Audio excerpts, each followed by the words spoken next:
कल क्या पढ़ा था? सबसे पहले कल अपन ने पढ़ा था प्लेटफॉर्म एज अ सर्विस। क्या होती है platform as a service? Developers को क्लाउड पूरा प्लेटफॉर्म देगा। Platform includes operating system, programming language, execution environment, database and web servers देता है। डेवलपर इस पे अपनी एप्लीकेशन क्रिएट भी कर सकता है, रन भी कर सकता है। उस एप्लीकेशन के लिए क्या हार्डवेयर क्या सॉफ्टवेयर चाहिए, इसकी जिम्मेदारी किसकी? प्रोवाइडर की। अपन को कोई टेंशन लेने की जरूरत नहीं है।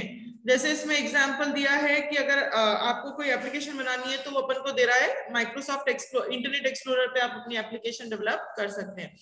नेक्स्ट अपन ने क्या पढ़ा था? Software as a service. Cloud instead of giving platform वो पूरा का पूरा सॉफ्टवेयर दे देता है। अब हमें सॉफ्टवेयर भी खुद बनाने की जरूरत नहीं है।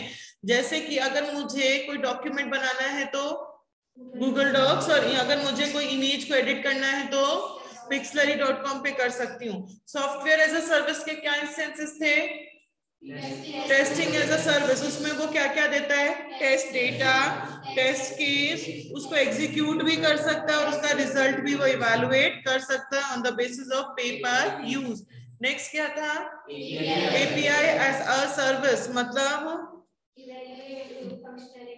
वेब सर्विसेज फंक्शनैलिटीज को अपन इवैल्यूएट कर सकते हैं, जैसे कि Google Maps, payroll processing, credit card processing, etcetera etcetera. Next email as a service, वो ईमेलिंग की फैसिलिटी दे रहा है, ऑफिस ऑटोमेशन की, आर्चिविंग की, spam blocking, malware protection etcetera, ये सारी फैसिलिटी हमें दे देता है। देन और क्लाउड कंप्यूटिंग सर्विसेज क्या है? पहला क्या था? Communication as a service. तो ये सॉफ्टवेयर जैसा सही है, यहाँ कम्युनिकेशन की फैसिलिटी क्लाउड हमें देगा, गारंटी देगा कि क्वालिटी ऑफ सर्विस हम आपको देंगे, उसके लिए क्या हार्डवेयर क्या सॉफ्टवेयर चाहिए वो सब जिम्मेदारी प्रोवाइडर की। देन इसमें कैसी कैसी कम्युनिकेशन सर्विस, जैसे कि VoIP, instant messaging, collaboration, video conferencing etcetera etcetera etcetera. Next क्या थी? Data as a service. Cloud हमें डेटा दे रहा है। Data includes text, image, audio, video. जो डेटा हमें चाहिए वो डेटा भी हम क्लाउड से उधार में ले सकते हैं। डेटा इंक्रिप्शन होगा यहाँ पे, और ऑपरेटिंग सिस्टम का ऑथेंटिकेशन होगा ताकि उसकी सिक्योरिटी ज्यादा मेंटेन रहे, क्योंकि डेटा किसी थर्ड पार्टी का है तो उसको हम चेंजेस नहीं कर सकते, सिर्फ रीड कर सकते हैं। Next security as a service. Cloud से हम सिक्योरिटी लेते हैं, क्लाउड के ही डेटा को प्रोटेक्ट करने के लिए क्लाउड से सिक्योरिटी ली जाती है on the basis of paper use. Next क्या है? Identity as a service. Identity as a service, यहाँ पे ऑथेंटिकेशन इंफ्रास्ट्रक्चर जो अपन को चाहिए वो सब भी कौन देगा? अपन को क्लाउड देगा, जैसे कि it includes single sign on, directory services, authentication services, identity and profile management, etc etc etc. Then pertinent issues related to cloud computing, उसकी MT क्या थी? HUL bits, H stands for hidden cost, मतलब network की, storage की, latency issues आ सकते हैं। Latency issue मतलब late हो गया कि जब मांगा तो उसको रिस्पॉन्ड करने में टाइम लगता है, उसको लेटेंसी इश्यूज कहा जाता है। ये सारी प्रॉब्लम्स आ सकते हैं। यू स्टैंड्स फॉर, बच्चों बुक बिना देखे रिविजन करना है। Unexpected behaviour. अनएक्सपेक्टेड बिहेवियर का मतलब चेक करते हैं, हम टेस्ट करते हैं कि अगर डायनामिक बढ़ाना कम करना उसकी रिक्वायरमेंट आई तो वो कैसा बिहेव करेगा, उन सब चीजों को चेक कर ही हम उस पर काम करते हैं, उसको यूज में लेते हैं। देन एल मतलब लीगल इश्यूज। अलग अलग कंट्री के अलग अलग लीगल इश्यूज होते हैं, किसी के प्राइवेसी लॉज अलग होते हैं, सिक्योरिटी लॉज अलग होते हैं, तो कौन सा हम फॉलो कर रहे हैं कौन सा नहीं कर रहे। Next B, bugs in large scale environment. उसको एरर को डिटेक्ट करना थोड़ा सा मुश्किल होता है, इतनी सारी एरर्स आएंगे, उनको हटाना रिमूव करना मुश्किल हो जाएगा। Next B, I stands for interoperability. Interoperability का मतलब एक वेंडर से अगर मुझे दूसरे वेंडर पे जाना तो बहुत मुश्किल है। क्यों? एपीआई अलग, फॉर्मेट अलग, टूल्स अलग, सर्विसेज अलग। नए क्लाउड पे जाना मतलब नई टेक्नोलॉजी को सीखना के बराबर होता है। आई टी टी मतलब थ्रेशोल्ड पॉलिसी। आपकी पॉलिसी होनी चाहिए, उसमें लिखा होना चाहिए कि SLA लीगल अग्रीमेंट होगा between the provider and the consumer. And हमें पता होना चाहिए कि जो प्रोवाइडर है अगर उसके पास डायनेमिक स्केलिंग की रिक्वायरमेंट आती है तो वो कैसे उस पर बिहेव करता है और वो अनयूज्ड रिसोर्सेज को कहाँ कैसे एलोकेट करता है। नेक्स्ट सिक्योरिटी, सिक्योरिटी की प्रॉब्लम रहेगी।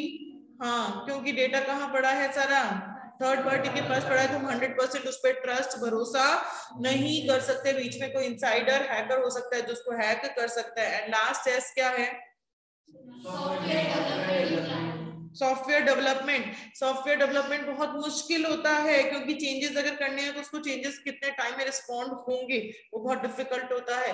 तो जो मैनेजर है उसको हमेशा अपनी एप्लीकेशंस को अपडेटेड रखना चाहिए और उसको ये हमेशा अपनी एप्लीकेशंस को मेंटेन रखना चाहिए और उसकी एप्लीकेशंस कितने चेंजेस को अकोमोडेट कर सकती है ये भी उसको पता होना चाहिए।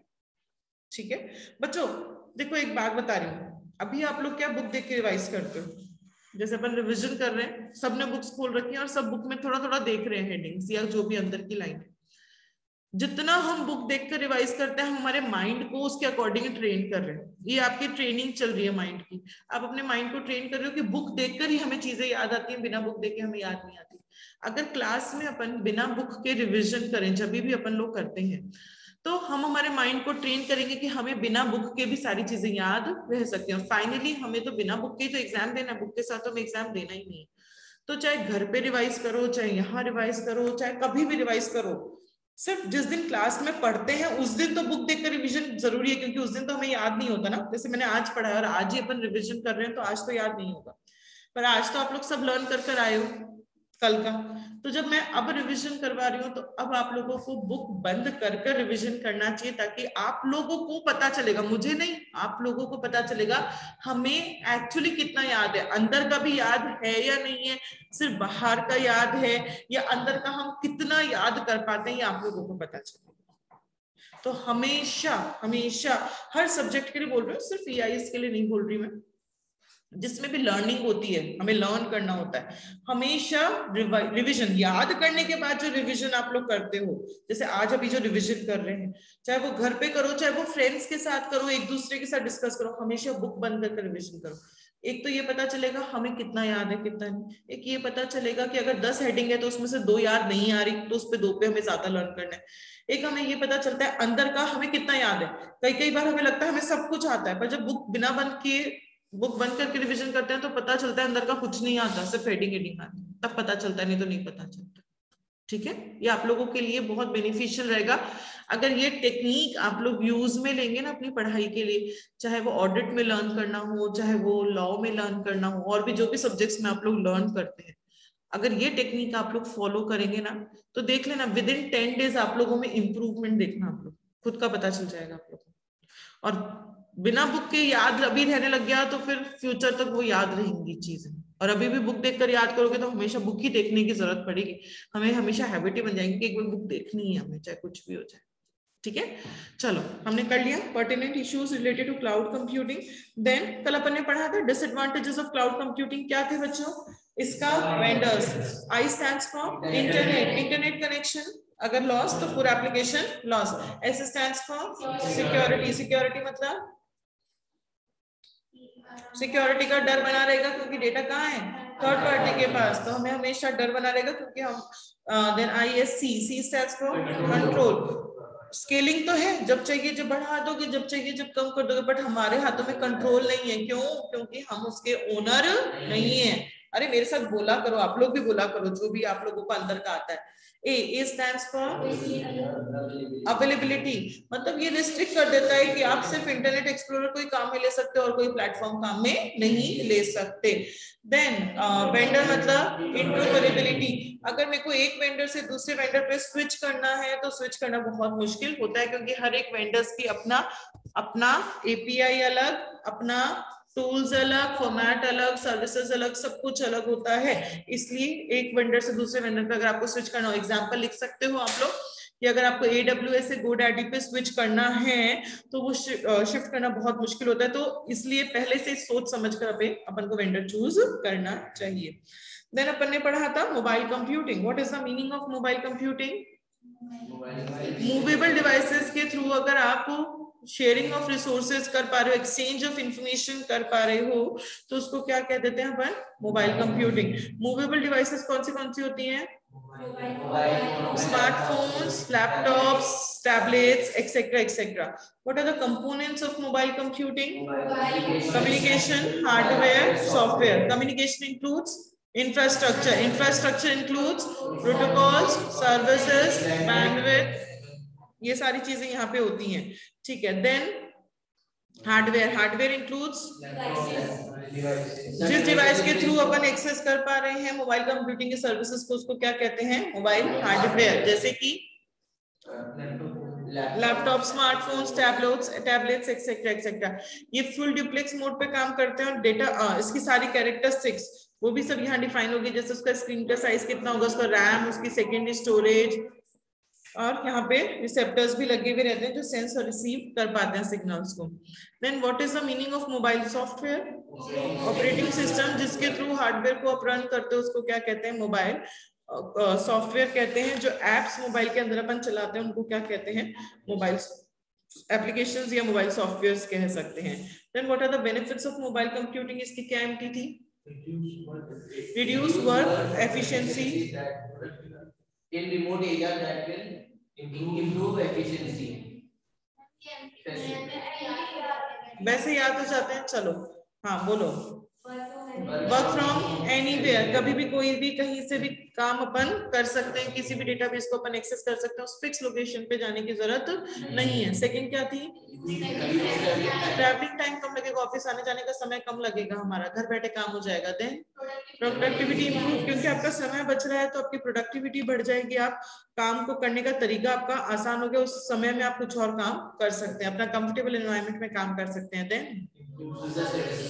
improve the services, कस्टमर जगह पे बैठे बैठे बिल का पेमेंट कर पा रहे थे। मैनेजमेंट इफेक्टिवनेस, इंफॉर्मेशन फ्लो अच्छा है तो मैनेजमेंट ज्यादा इफेक्टिवली काम करेगा। देन एक्सीलेंट कम्युनिकेशन अच्छा है। And remote access, work order details को कहीं से भी एक्सेस किया जा सकता है कि कहां से ऑर्डर आया, किसने दिया है, कब तक वो कंप्लीट करना है, उस एसेट की क्या वारंटी है, ये सब चीजें हम देख सकते हैं। Then limitations of mobile computing, क्या लिमिटेशंस थी? Having best human health is power, B stands for insufficient bandwidth, 3G 4G network की स्पीड उतनी नहीं होती जितनी लैंड की स्पीड होती है, क्योंकि इसकी स्पीड मोबाइल टावर तक ही डिपेंड करती है। देन नेक्स्ट एस मतलब सिक्योरिटी स्टैंडर्ड्स। सिक्योरिटी स्टैंडर्ड्स का मतलब क्या है? यहाँ पे हम प्राइवेट नेटवर्क को तो एक्सेस कर रहे हैं but with the help of public network, तो सिक्योरिटी का डर हमेशा बना रहेगा। देन टी मतलब ट्रांसमिशन इंटरफेस, कोई तूफान, आंधी, अर्थक्वेक वगैरह आ गया तो हम ढंग से इंटरैक्ट नहीं कर सकते, टनल्स में सिग्नल्स नहीं आते, जो रिमोट जो रूरल एरियाज होते हैं वहां पे अपने सिग्नल्स नहीं आते। देन ह्यूमन इंटरफेस, ह्यूमन जो बात करता है, जिस स्क्रीन से बात करता है वो स्क्रीन बहुत छोटी होती है स्मार्टफोन्स की, तो उनको एक्सेस करना बहुत मुश्किल होता है। एंड अगर आप वॉइस से बात करना चाहते हैं तो उसको सीखना पड़ता है हमें। देन हेल्थ हजार्ड की प्रॉब्लम आती है, कई बार फोन पे बात करते करते तो उस वजह से एक्सीडेंट्स ज्यादा होते हैं और इसकी वजह से ऐसी रेस जनरेट होती है जिसकी वजह से हमारी हेल्थ को प्रॉब्लम होती है। एंड पावर कंजम्पशन, अगर इलेक्ट्रिक आउटलेट नहीं है आपके पास, इलेक्ट्रिसिटी का बोर्ड नहीं है, तो सारी चीजें बैटरी बैकअप पे डिपेंड करती हैं, तो आपके पास अच्छे से अच्छा बैटरी बैकअप होना चाहिए, नहीं तो ग्रीनर आईटी आप काम में लीजिए। यही पढ़ा था कल, इतना ही पढ़ा था। हाँ जी, किसी को कुछ भी पूछना है जो कल पढ़ा था उसमें से? यस मैम, कुछ डाउट्स हैं? अब तो रिवीजन कर लिया अपन ने, अभी भी पूछना है, बोलो बोलो बोलो बोलो। मैम प्लेटफॉर्म एज सर्विस में एक क्लाइंट का मतलब नहीं समझ आया। प्लेटफॉर्म एज अ सर्विस, हाँ बोलो बेटा। इसमें जो ये ना with the platform as a service offers the underlying with PaaS offers the underlying computer and storage resource scale automatically to match software application demands so that cloud user do not have to allocate resources manually। मतलब जब आप जो ये platform आपको मिल रहा है इसमें आपको कौन सा कंप्यूटर, कितनी रिसोर्सेज चाहिए, मतलब कितना इनपुट आउटपुट चाहिए उस सॉफ्टवेयर को बनाने के लिए, मुझे कितना टाइम सीपीयू का चाहिए होगा सॉफ्टवेयर को बनाने के लिए, ये सब रिसोर्सेज स्केलिंग इसकी ऑटोमेटिक हो जाती है। प्रोवाइडर अपने आप इसको अलोकेट कर देता है कि आपके सॉफ्टवेयर को क्या क्या रिसोर्सेज चाहिए, ताकि जो यूजर है, जो डेवलपर है, उसको ये रिसोर्सेज को मैन्युअली अलोकेट ना करना पड़े। सॉफ्टवेयर बनाने के लिए कंपाइलर चाहिए, सॉफ्टवेयर बनाने के लिए मुझे स्टोरेज चाहिए, अगर मुझे 2 GB स्टोरेज चाहिए तो ऑटोमेटिक वो मुझे 2 GB दे देगा, मुझे 10 चाहिए तो वो 10 GB मुझे दे देगा। किसको किस चीज से लिंक करना है, लिंकर चाहिए, लोडर चाहिए, कंपाइलर चाहिए, ऑटोमेटिक वो मुझे दे देगा। जो डेवलपर है उसको किसी भी चीज को बॉदर करने की जरूरत नहीं है। आया समझ? मैम और कुछ? सॉफ्टवेयर डेवलपमेंट इन क्लाउड में एक डाउट है। सॉफ्टवेयर डेवलपमेंट इन क्लाउड, हाँ उसका first point.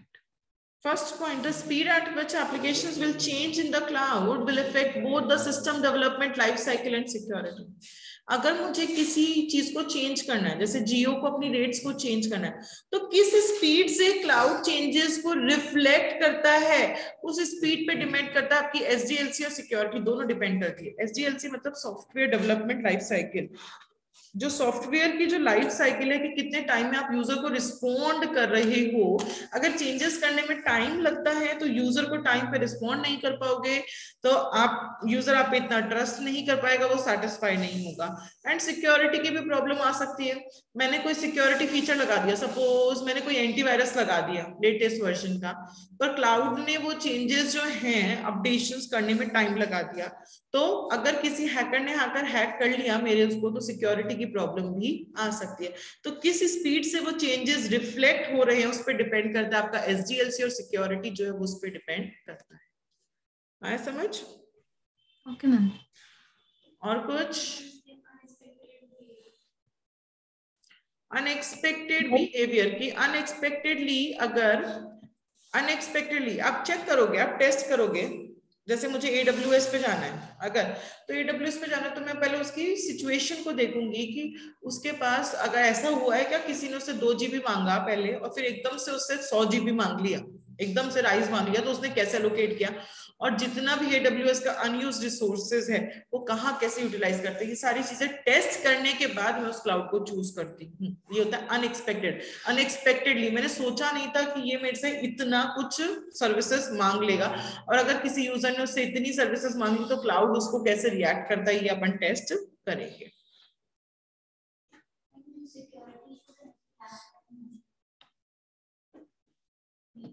Data confidentiality can be preserved by encrypting data. Data confidentiality, data confidential रहेगा, किसी और को नहीं पता चलेगा। कैसे? अगर डेटा एनक्रिप्टेड फॉर्म में, आजकल व्हाट्सएप का ऐड आता है कि व्हाट्सएप पे सब कुछ एनक्रिप्टेड मोड में आता है। कभी एडवर्टाइजमेंट देखा हो, टीवी वीवी देखते हो, कोई सीरीज देखते हो, उसमें आता है व्हाट्सएप का ऐड आता रहता है। एनक्रिप्टेड का मतलब क्या होता है? हर चीज कोडेड फॉर्मेट में है। तो जब हर चीज कोडेड फॉर्मेट में है तो डेटा मेरा कॉन्फिडेंशियल रहेगा, किसी को पता नहीं चलेगा कि मेरा कौन सा डेटा था। ठीक है? हाँ जी, और कुछ? क्लाउड हमें कम्युनिकेशन डिवाइसेस भी देता है क्या? हाँ, क्लाउड कम्युनिकेशन डिवाइसेस का भी एक्सेस देता है क्या? डिवाइसेस, कम्युनिकेशन डिवाइसेस का एक्सेस मतलब? मतलब इसमें ये लाइन लिखी है, समझ नहीं आई। कम्युनिकेशन एज सर्विस में कम्युनिकेशन की फैसिलिटी दे रहा है हमें, जैसे कि हम व्हाट्सएप को एक्सेस करके कम्युनिकेट कर सकते हैं, हम ईमेल के थ्रू कम्युनिकेट कर सकते हैं, फेसबुक के थ्रू कम्युनिकेट कर सकते हैं, इंस्टा के थ्रू कम्युनिकेट कर सकते हो, स्काइप के थ्रू कम्युनिकेट कर सकते हो। कम्युनिकेशन की फैसिलिटी देता है क्लाउड। कहाँ है ये पॉइंट? 4th लाइन में it allows businesses to selectively deploy communication devices and modes on a pay-per-use go and as needed basis. मतलब जो डिवाइसेस उनको चाहिए, डिवाइसेस का मतलब यहाँ पे वो सॉफ्टवेयर ही बता रहे हैं बेटा, व्हाट्सएप, इंस्टाग्राम, फेसबुक, इन्हीं चीजों को वो डिवाइसेस कह रहा है जिस डिवाइस के थ्रू एक दूसरे से कम्युनिकेट किया जा सकता है। तो कंपनीज वो चीजें वहां से सेलेक्ट कर सकते हैं क्लाउड से on the basis of paper use basis पे। Okay ma'am. हाँ, अब क्या बोलते खुशी?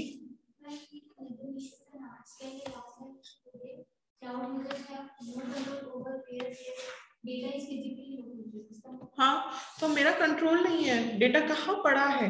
डेटा तो डेटा सेंटर्स में पड़ा है। AWS का डेटा सेंटर हो सकता है अमेरिका में हो सकता है कनाडा में हो, कहीं भी हो सकता है डेटा सेंटर। वहां जो डेटा पड़ा है उस पर मेरा कोई कंट्रोल नहीं है।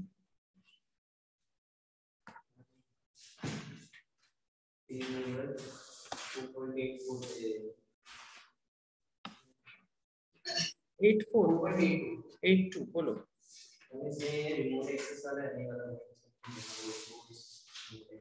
रिमोट एक्सेस, रिमोट का मतलब होता है कहीं से भी एक्सेस करना। तो जो वर्कफोर्स है, वर्कफोर्स मतलब एम्प्लॉइज कहीं से भी वर्क ऑर्डर डिटेल्स को एक्सेस कर सकते हैं। वर्क ऑर्डर डिटेल्स मतलब जो सेल्समैन होगा वो कहीं से भी बैठा बैठा, अपने घर में बैठे बैठे रात को भी वो फोन में ये देख सकता है, अच्छा आज मेरी साइट पे इतने ऑर्डर आ गए, आज इस बंदे ने ऑर्डर दिया है, इसको इस तारीख तक खत्म करना है। ये जो डिटेल्स है ये वो कहीं से भी कभी भी बैठकर देख सकते हैं। और कुछ?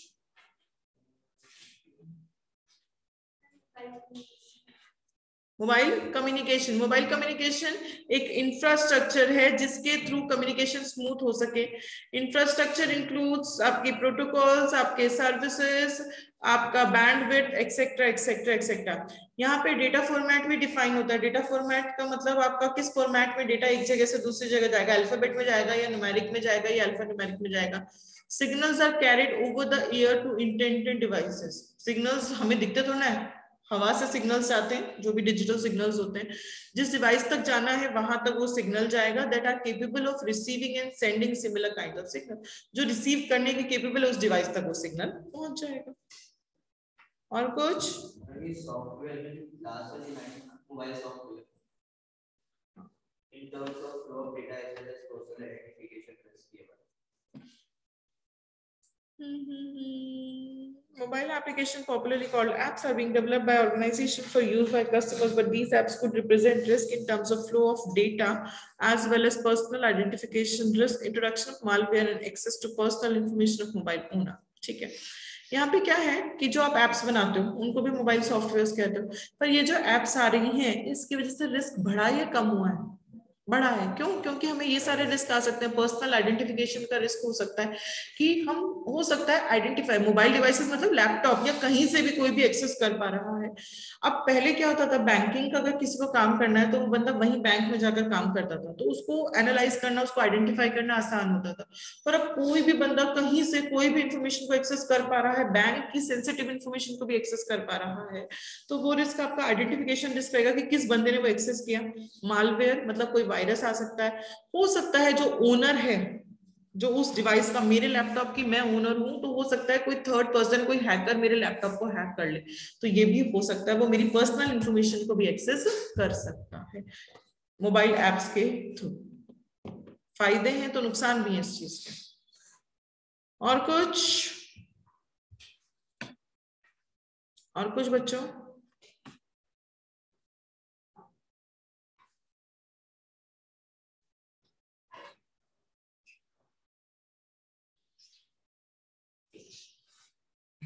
चलो पहले पढ़ेंगे फिर मैं सुनूंगी। 2 दिन का सुनना है ना मुझे।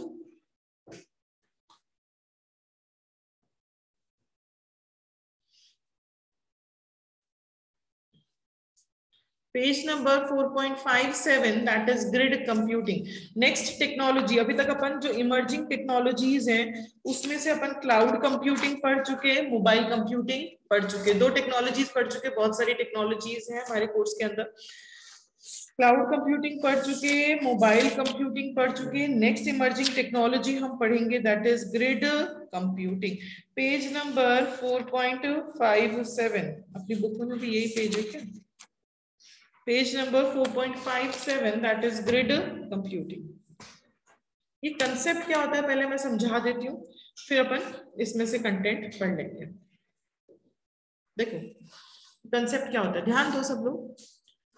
जो लोग भी रिसर्च वगैरह करते हैं, साइंटिस्ट होते हैं, साइंटिस्ट को बहुत रिसर्च करनी पड़ती है। उस एक रिसर्च को करने के लिए उनको सालों लग जाते हैं, 10 साल, 15 साल, 20 साल, कई कई रिसर्च तो ऐसी होती है इसको 50-50 साल भी लग जाते हैं। उस रिसर्च को करने में इतना टाइम लग जाता है। अब साइंटिस्ट को इतनी सारी रिसर्च करने के लिए जो प्रोसेसर चाहिए, प्रोसेसर का मतलब जो सीपीयू चाहिए, जो उनकी प्रोसेसिंग पावर कर सके, जो कंप्यूटर चाहिए, तो उनको ये जैसे हमारा जो हम नॉर्मल कंप्यूटर काम में लेते हैं i3, i5, i7, ये हम प्रोसेसर काम में लेते हैं। इनकी प्रोसेसिंग स्पीड, इन प्रोसेसर की प्रोसेसिंग स्पीड बहुत लो होती है एज कंपेयर जो साइंटिस्ट को प्रोसेसर चाहिए।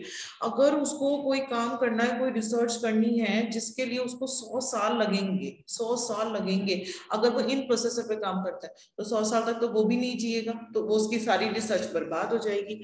तो इसलिए क्या होता है, जब इतनी बड़ी रिसर्च चाहिए होती है तो उनको क्या चाहिए होता है, एक सुपर कंप्यूटर चाहिए होता है।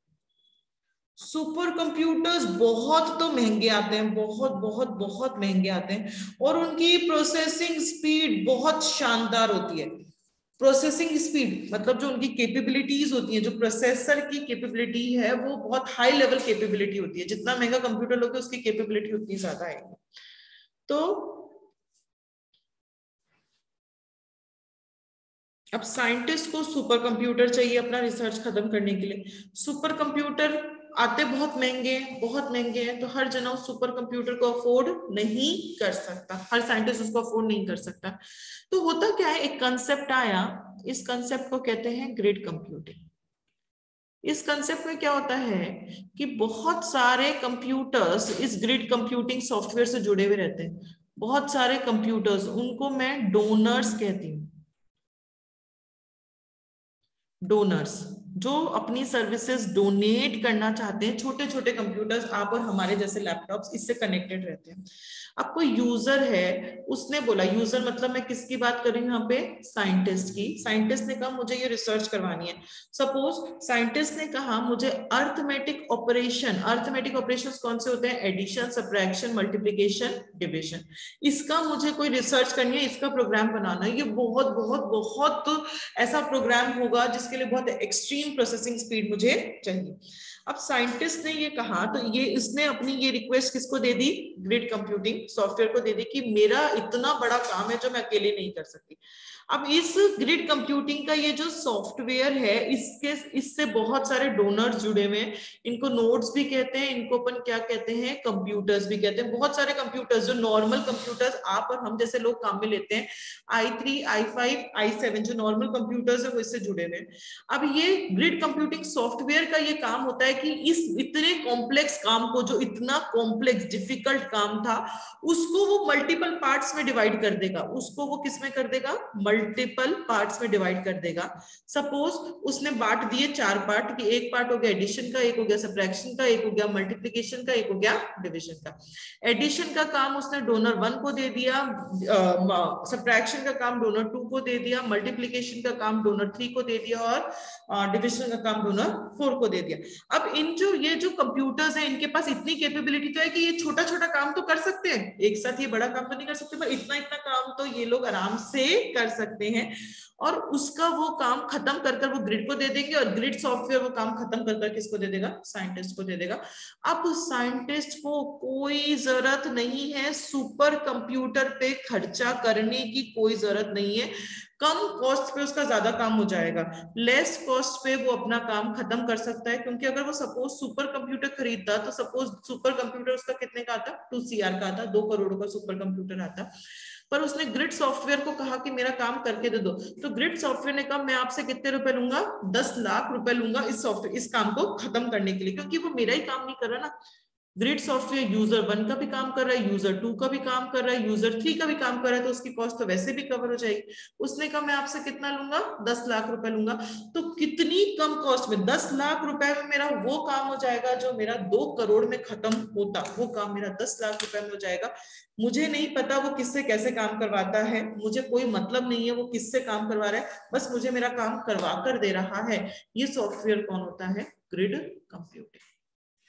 तो ग्रिड कंप्यूटिंग का कंसेप्ट क्या होता है कि यहाँ क्या होता है, जो आपका कॉम्प्लेक्स काम होता है, यूजर का जो कॉम्प्लेक्स काम होता है, कॉम्प्लेक्स जो बहुत बहुत डिफिकल्ट काम होते हैं, जो साइंटिस्ट वगैरह जो रिसर्च वगैरह करते हैं, जो बहुत डिफिकल्ट काम होता है, उस कॉम्प्लेक्स काम को ग्रिड सॉफ्टवेयर मल्टीपल पार्ट्स में डिवाइड करता है और उन पार्ट्स को अलग अलग डोनर्स को वो पार्ट्स दे देता है कि आपको ये काम खत्म कर कर देना है। और वो डोनर्स सिर्फ उतना ही काम करते हैं जितना उनको कहा गया है। वो डोनर्स अपना काम खत्म कर कर सॉफ्टवेयर को दे देंगे और सॉफ्टवेयर वो काम किसको दे देगा? यूजर को दे देगा। अपन को ऐसा लगेगा कि मेरे पास सुपर कंप्यूटर है, वर्चुअल सुपर कंप्यूटर की फीलिंग आएगी। मेरे पास है नहीं सुपर कंप्यूटर, पर मुझे इतनी प्रोसेसिंग स्पीड मिलेगी ग्रिड सॉफ्टवेयर से कि मुझे लगेगा मेरे पास सुपर कंप्यूटर है। जैसे एक और एग्जांपल अपन लेते हैं, ये तो मैंने कंप्यूटर की टर्म्स में आप लोगों को समझाया। जैसे कोई भंडारा हो रहा है, मंदिर में कोई भंडारा हो रहा है, ठीक है। उस भंडारे में मेरे पास 100 लोग खाना खाने आने वाले हैं, 100 लोग खाना खाने वाले हैं, तो रोटी बनाना बहुत मुश्किल काम होगा। अगर इस भंडारे में एक जना, सिर्फ एक जना रोटी बनाएगा तो एक जना इतने लोगों की रोटी बना भी नहीं सकता और टाइम पे वो रोटियां बना भी नहीं पाएगा, वो थक भी जाएगा। तो अगर इसी रोटी बनाने के काम को 5 लोगों में डिवाइड कर दिया, एक जना तो आटा लगाएगा, ठीक है, एक जना उसकी लोई तोड़ेगा, रोटी की जो लोइयां होती हैं, 2 जने उसको बेलेंगे और एक जना उस रोटी को सेकेगा, और एक जने को मैंने कह दिया आप रोटी पे क्या लगाओगे? घी लगाओगे। तो जब ये 6 लोग मिलकर वो एक काम, मैंने एक काम था रोटी बनाना, उस एक काम को मैंने मल्टीपल लोगों को बांट दिया। अब मल्टीपल लोग वो काम करेंगे। अगर सिर्फ एक ही जना वो काम करता तो उसके लिए मुझे उसकी स्पीड बहुत ज्यादा चाहिए 100 लोगों को खाना खिलाने की, तो इतनी स्पीड मेरे पास है नहीं, सुपर कंप्यूटर मेरे पास है नहीं। और अगर वो कहेगा कि मैं अकेला 100 लोगों का खाना बना दूंगा, पर मुझे तो भाई फिर रुपए बहुत सारे चाहिए, मुझे 10,000 रुपए चाहिए, 10,000 रुपए चाहिए एक दिन के रोटी बनाने को, कितने सारे लोगों की रोटी बनानी, इतना पैसा है नहीं मेरे पास, सुपर कंप्यूटर मेरे खरीदने की कैपेबिलिटी है नहीं। तो मैंने क्या किया, एक काम को मल्टीपल लोगों को बांट दिया, मल्टीपल लोगों को मैंने एक ही काम बांट दिया। ये काम अब मेरा सस्ता भी हो जाएगा, कम कॉस्ट में भी हो जाएगा, और मुझे ऐसी फीलिंग आएगी कि मेरे पास क्या है? सुपर कंप्यूटर है। सब लोग मिलकर काम करेंगे तो उस काम की स्पीड, उस काम की प्रोसेसिंग जो है वो बहुत फास्ट हो जाएगी। ये कंसेप्ट होता है आपका ग्रिड कंप्यूटिंग। तो ग्रिड कंप्यूटिंग में क्या होता है कि जैसे IBM कंपनी है, जैसे कि आपकी TCS कंपनी है, जो बड़ी बड़ी कंपनीज होती हैं जहां पे 100 या फिर 200 या 500 PC तक रखे हुए रहते हैं, होते इतनी बड़ी कंपनी होगी IBM, TCS, इन्फोसिस, इतनी बड़ी जो कंपनियां होती हैं वहां पे इतने वर्कर्स काम करते हैं कंप्यूटर पे, 100, 200, 500। अब यहाँ पे जब इतने एम्प्लॉइज काम कर रहे हैं और उनके पास PC क्या है? नॉर्मल वाला, जो आप और हम जैसे जो लोग काम में लेते हैं, जैसे i3, i5, i7 वर्जन, वो लोग PC वो लोग काम में लेते हैं। जनरली बड़ी कंपनीज में सैटरडे का ऑफ रहता है, संडे का ऑफ रहता है, जनरली बड़ी कंपनीज में। बड़ी कंपनीज में कई बार आपके जैसे जो हॉलीडेज होते हैं, कोई आपका 26 जनवरी आ गई, दिवाली, होली जो दिन की छुट्टियां होती हैं, बड़ी बड़ी कंपनीज में कई बार रात को काम चलता है, तो दिन में वो कंप्यूटर फ्री बैठा है, बंद है, या अगर दिन में काम चल रहा है तो रात को वो कंप्यूटर बंद है। तो ये जो ग्रिड सॉफ्टवेयर होता है, ये क्या करता है? ये जो काम, इसके जो डोनर्स हैं D1, D2, D3, ये डोनर्स कौन है? इसी कंपनी, इन बड़ी बड़ी कंपनियों के जो ये कंप्यूटर्स होते हैं जो खाली बैठे हैं, अंडर यूटिलाइज्ड हैं, सैटरडे संडे वो कंप्यूटर खाली बैठा है, उसका कोई काम नहीं है। तो ग्रिड सॉफ्टवेयर उन सारे कंप्यूटर्स को अप्रोच करेगा, IBM को अप्रोच करेगा कि आप मुझे अपने 50 कंप्यूटर की सर्विसेज दे दो सैटरडे संडे के लिए, और मैं आपको इतना पैसा उसका दे दूंगा। तो इस सॉफ्टवेयर से यहीं बैठे बैठे, आपको कहीं जाने की जरूरत नहीं है, यहीं बैठे बैठे आप, जब वो कंप्यूटर बंद पड़ा है, सैटरडे संडे बंद ही पड़ा है, किसी का कोई काम नहीं, तो सैटरडे संडे में उस प्रोसेसर की सर्विसेज को यूटिलाइज कर कर अपना काम खत्म करवा लेते हैं। ये काम कौन करवाता है? ग्रिड सॉफ्टवेयर करवाता है। तो जिसको भी अपनी सर्विसेज डोनेट करनी है, अगर मुझे ऐसा चाहिए कि मेरा लैपटॉप को यूज में ले ले, मेरा लैपटॉप फ्री है, मेरे लैपटॉप को कोई काम नहीं है, तो मुझे अपने आप को रजिस्टर करवाना पड़ेगा ग्रिड सॉफ्टवेयर पे। मुझे ग्रिड सॉफ्टवेयर को बोलना पड़ेगा कि मैं अपनी सर्विसेज देने के लिए तैयार हूं, उसके बदले वो मुझे उतना पैसा दे देगा, और फिर मैं उसको टाइम बता दूंगी कि इतने से इतने टाइम पे मेरा कंप्यूटर कोई काम नहीं आता, आप जैसा चाहे वैसा काम में ले सकते हैं। तो यहाँ पे बच्चों रिसोर्सेज फिजिकली आपके पास चलकर आ रही है या वर्चुअली आप रिसोर्सेज को एक्सेस कर रहे हो? वर्चुअली, मतलब ग्रिड सॉफ्टवेयर कहीं से भी, जो बंदा ग्रिड सॉफ्टवेयर को मैनेज कर रहा है वो कहीं से भी IBM TCS के जो कंप्यूटर्स हैं उनको कहीं से भी एक्सेस वो कर पा रहा है, और जो अंडर यूटिलाइज्ड हैं, जो सैटरडे संडे काम नहीं आ रहे, उनको काम में ज्यादा लिया जाता है। समझ में आ गया? तो क्या कंसेप्ट होता है ग्रिड कंप्यूटिंग का? कॉम्प्लेक्स टास्क को मल्टीपल पार्ट्स में डिवाइड करते हैं और उसको मल्टीपल नोड्स, नोड्स मतलब कंप्यूटर्स जो नेटवर्क पे एक दूसरे से कनेक्टेड होते हैं, उन सारे कंप्यूटर्स को क्या कहा जाता है? नोड्स कहा जाता है। तो कॉम्प्लेक्स टास्क को अपन मल्टीपल पार्ट्स में डिवाइड करते हैं और उसको मल्टीपल नोड्स में बांट देते हैं ताकि वो काम अपना जल्दी पूरा हो सके और अपन को सुपर कंप्यूटर जितनी प्रोसेसिंग पावर मिल सके। ये काम करता कौन है? सारा काम बांटने का काम कौन करता है? ग्रिड सॉफ्टवेयर करता है। ग्रिड कंप्यूटिंग जो टेक्नोलॉजी, ग्रिड कंप्यूटिंग कंसेप्ट है, ये काम वो कर देता है। ठीक है, समझ में आ गया?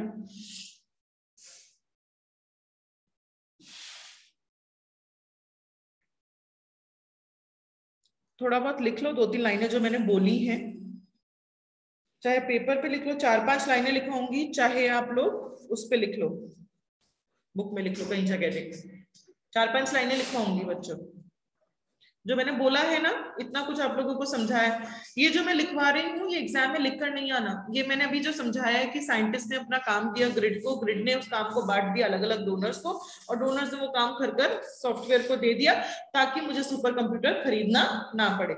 ये मैं इसलिए लिखवा रही हूँ ताकि आप लोगों को ग्रिड कंप्यूटिंग का कंसेप्ट क्लियर हो। कंसेप्ट क्लियर होगा तो जब बुक पढ़ोगे तो बहुत आसानी से वो समझ में आ जाएगा, उसमें भी वही लिखा है। ठीक है, हाँ लिखो, scientist needs powerful computers. Ma'am हाँ जी, एज एग्जाम्पल भी नहीं लिख सकते एग्जाम में? लिख सकते हैं बेटा, पर अगर सिर्फ डेफिनेशन हमसे ग्रिड कंप्यूटिंग की पूछी है, 2 नंबर की पूछी है, तो इसमें 2 नंबर में तो आप ये जो कॉम्प्लेक्स काम को बांटने वाली बात है यही लिखोगे तो 2 नंबर मिल जाएंगे। इतना टाइम ही नहीं बचेगा कि एग्जाम्पल लिख पाओ। बाकी लिख सकते हो, ये जो मैंने डायग्राम बनाया था ये डायग्राम भी बना सकते हो। ये जो डायग्राम था ना कि यूजर ने अपना काम दिया ग्रिड को, चलो मैं आगे बना देती हूँ वापस डायग्राम। यूजर काम देता है ग्रिड को, ग्रिड उस काम को मल्टीपल लोगों को बांट देता है, D1, D2, D3, D4, D5। ये कौन है? ये सारे डोनर्स हैं, इनको अपन नोड्स भी कह सकते हैं। ये एग्जाम्पल आप लोग बना सकते हैं। पहले लिखें बच्चों, पहले लिखें। चलो, scientist needs powerful computers to research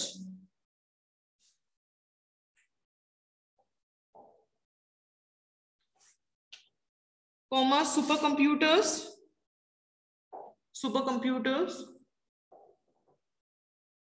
उसके आगे एक एरो बनाओ। सुपर कंप्यूटर्स क्या होते हैं? Processing speed is very very very very fast. Super computers वो होते हैं जिनकी प्रोसेसिंग स्पीड बहुत ज्यादा फास्ट होती है, and cost is also very very high. Cost is also very very high.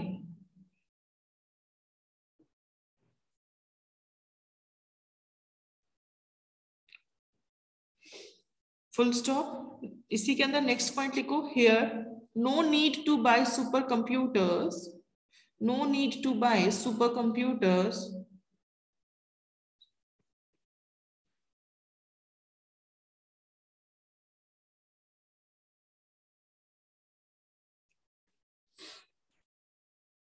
here no need to buy supercomputers, comma, work is given to grid software, work is given to grid software,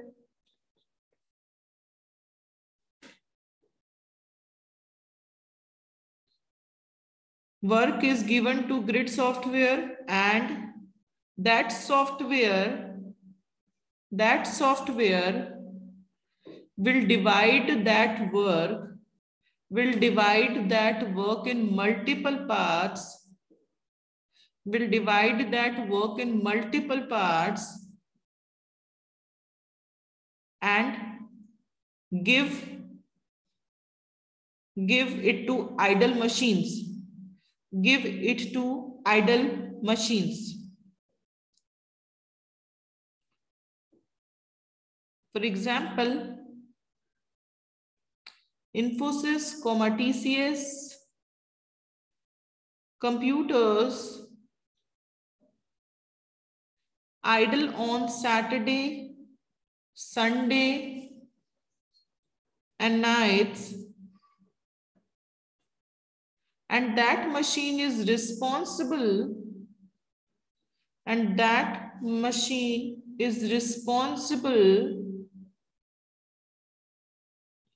for the work allotted to it only.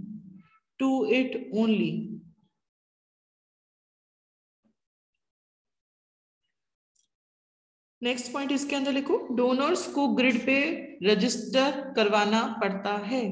Donors को grid पे register करवाना पड़ता है.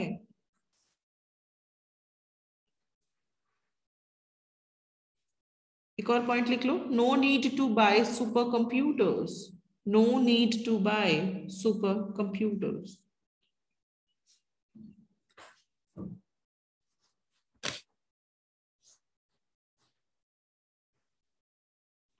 लिख लिया. तो अपन ने क्या पढ़ा बच्चों, ग्रिड कंप्यूटिंग का कंसेप्ट क्या होता है. ग्रिड कंप्यूटिंग का मतलब क्या होता है कि यहाँ पे जो भी कॉम्प्लेक्स टास्क होता है उस टास्क को मल्टीपल पार्ट्स में डिवाइड कर अलग अलग मशीन्स या अलग अलग नोड्स को वो काम दे दिया जाता है, और वो मशीन सिर्फ उतने ही काम के लिए जिम्मेदार रिस्पॉन्सिबल होती है जो काम उसको दिया गया, बाकी किसी चीज के लिए रिस्पॉन्सिबल नहीं होती. यहाँ पे जो मशीन्स हैं वो सब एक दूसरे से इंटरकनेक्टेड होती हैं.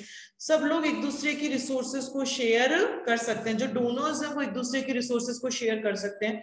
मतलब सारी रिसोर्सेज शेयर्ड रिसोर्सेज होती हैं, चाहे वो आपकी मेमोरी हो. जैसे कि अगर आपका डोनर 1 है, डोनर 1, डोनर 2, डोनर 3, तो डोनर 3 को अगर स्टोरेज चाहिए, मेमोरी चाहिए, तो वो 1 और 2 से उधार में ले सकता है. अगर उसको प्रोसेसिंग स्पीड चाहिए तो वो यहाँ से ले सकता है. डेटाबेस चाहिए तो वो यहाँ से ले सकता है. तो जितने भी डोनर्स होते हैं वो सब एक दूसरे से इंटरकनेक्टेड होते हैं थ्रू द नेटवर्क, एंड वो डोनर्स एक दूसरे से सारी रिसोर्सेज को शेयर कर सकते हैं जितनी भी रिसोर्सेज उनके पास होती हैं. हर चीज शेयरिंग होती है, चाहे वो इंटरनेट कनेक्टिविटी हो, चाहे वो बैंडविड्थ, तो सब कुछ वो एक दूसरे के साथ शेयर कर सकते हैं. तो यहाँ पे शेयर्ड पूल ऑफ रिसोर्सेज होता है, मतलब जितनी भी रिसोर्सेज है वो सारी कैसी हैं, शेयर्ड है, और वो सारी एक जगह पे है. मतलब ग्रिड सॉफ्टवेयर के पास है. ग्रिड सॉफ्टवेयर जिसकी जो रिसोर्सेज को चाहे वो शेयर कर सकता है. ये कंसेप्ट होता है आप लोगों का ग्रिड कंप्यूटिंग का. समझ में आ गया ग्रिड कंप्यूटिंग का मतलब क्या होता है. Then benefits of grid computing. Grid computing के क्या बेनिफिट्स हैं, इसका एमटी लिखो. ग्रिड कंप्यूटिंग के बेनिफिट्स की एमटी लिखो. You are virtual and parallel resource. That's why I rely on your management. You are virtual and parallel resources. That's why I rely on your management.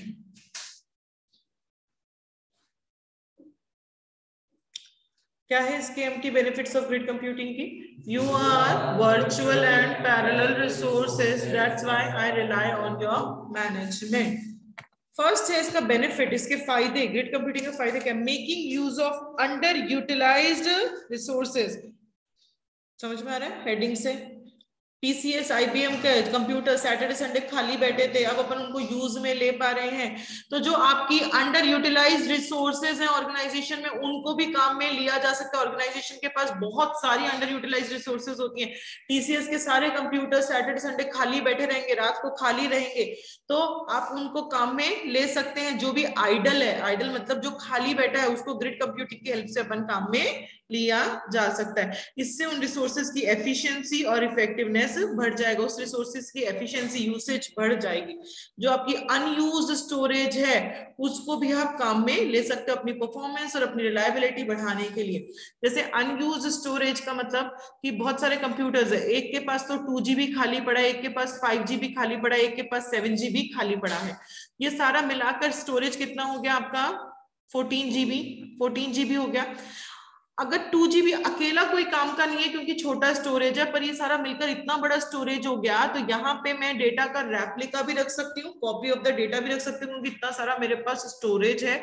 तो जब मैं रेप्लिका रखूंगी तो मेरी रिलायबिलिटी बढ़ जाएगी, मेरे काम करने की परफॉर्मेंस भी इंप्रूव हो जाएगी। तो अनयूज्ड स्टोरेज, आइडल मशीन्स, जो भी खाली बैठी है चीजें, उन सबको अपन यहाँ पे काम में लिया जा सकता है। तो पहला बेनिफिट क्या है? Making use of under utilized resources, कि अपन को कुछ भी नया नहीं खरीदना ग्रिड कंप्यूटिंग में। जो ग्रिड सॉफ्टवेयर होते हैं वो नए नए कंप्यूटर्स नहीं खरीदते। जो मशीन्स खाली बैठी हैं, ऑलरेडी जो मशीन्स आइडल हैं, उनसे ग्रिड सॉफ्टवेयर सर्विसेज लेता है काम खत्म करवाने के लिए। तो कम पैसों में यहाँ ज्यादा काम हो सकता है। देन सेकेंड इसका बेनिफिट है, that is resource balancing. Resource balancing में भी हेल्प करता है कि जितनी भी रिसोर्सेज है उनको आप ऑप्टिमम मैनर में काम ले पाओ। मतलब अगर ग्रिड के पास कोई अनएक्सपेक्टेड पीक आ गया, जैसे ग्रिड के पास पहले से ये काम चल रहा था यूजर 1 का, अब यूजर 2 का भी ग्रिड के पास काम आ गया, ग्रिड के पास काम आ गया कि ये वाला काम भी कर देना। अनएक्सपेक्टेड पीक, अनएक्सपेक्टेड, उससे सोचा नहीं था, फिर भी ऐसा पीक आ गया। तो ग्रिड क्या करेगा? इस काम को, जो नया काम आया, इस काम को पहले देखेगा कोई मशीन खाली है क्या, आइडल है क्या, उस मशीन को वो काम दे देगा, आइडल मशीन को, जो भी आइडल होगी ग्रिड के अंदर। अगर कोई मशीन खाली नहीं है, मतलब जितने भी डोनर्स थे, D1, D2, D3, सब लोग ऑलरेडी काम कर रहे हैं, सबके पास पूरा सफिशिएंट काम है, किसी के पास टाइम नहीं है, अगर ऑलरेडी फुल है सब चीजें, तो यहाँ पे जो लो प्रायोरिटी का काम होता है, लो प्रायोरिटी के काम को एक बार आप रोक देते हो या कैंसिल कर देते हो, और जो हाई प्रायोरिटी का काम होता है उसको पहले करवा देते हो। जैसे हॉस्पिटल्स में होता है, हॉस्पिटल्स में अपन देख रहे हैं डॉक्टर है ऑलरेडी बुक्ड है। जैसे सपोज कोई डॉक्टर, एक हॉस्पिटल में 5 डॉक्टर्स हैं, डॉक्टर 1, डॉक्टर 2, डॉक्टर 3, डॉक्टर 4 और डॉक्टर 5, 5 डॉक्टर है। ये पांचों डॉक्टर, कोई काम आया, कोई पेशेंट आया सपोज, ये पांचों डॉक्टर सारा काम करते हैं, नॉर्मल फिजिशियन है, ये सारा काम करता है। कोई अनएक्सपेक्टेड पीक आ गया, उस हॉस्पिटल में डेली 50 to 70 पेशेंट्स आते हैं, पर एक दिन में 80 पेशेंट्स आ गए, तो 10 पेशेंट्स एक्स्ट्रा हो गए। तो एक्स्ट्रा हो गए तो यहाँ पे जो भी रिसेप्शनिस्ट होगा वो ये देखेगा कि कोई डॉक्टर खाली बैठा है क्या, उसको मैं काम दे दूं।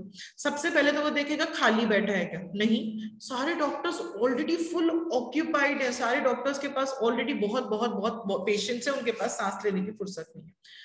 फिर वो देखेगा ऐसा कोई डॉक्टर है क्या कि जो नॉर्मल चेकअप कर रहा हो। नॉर्मल चेकअप तो लो प्रायोरिटी का काम है, और कोई इमरजेंसी का काम आया है तो जो नॉर्मल चेकअप वाला डॉक्टर है एक बार उसको, पेशेंट को रोकेगा कि आप 10 मिनट रुको, पहले मैं इमरजेंसी वार्ड में जाकर उस पेशेंट को संभालूंगा। तो अगर लो प्रायोरिटी वाला काम है तो उसको एक बार रोक दिया जाता है, उसको कैंसिल कर दिया जाता है कि आप कल आना, हम आपको कल देखेंगे, आज मेरे पास टाइम नहीं क्योंकि आज इमरजेंसी आ गई।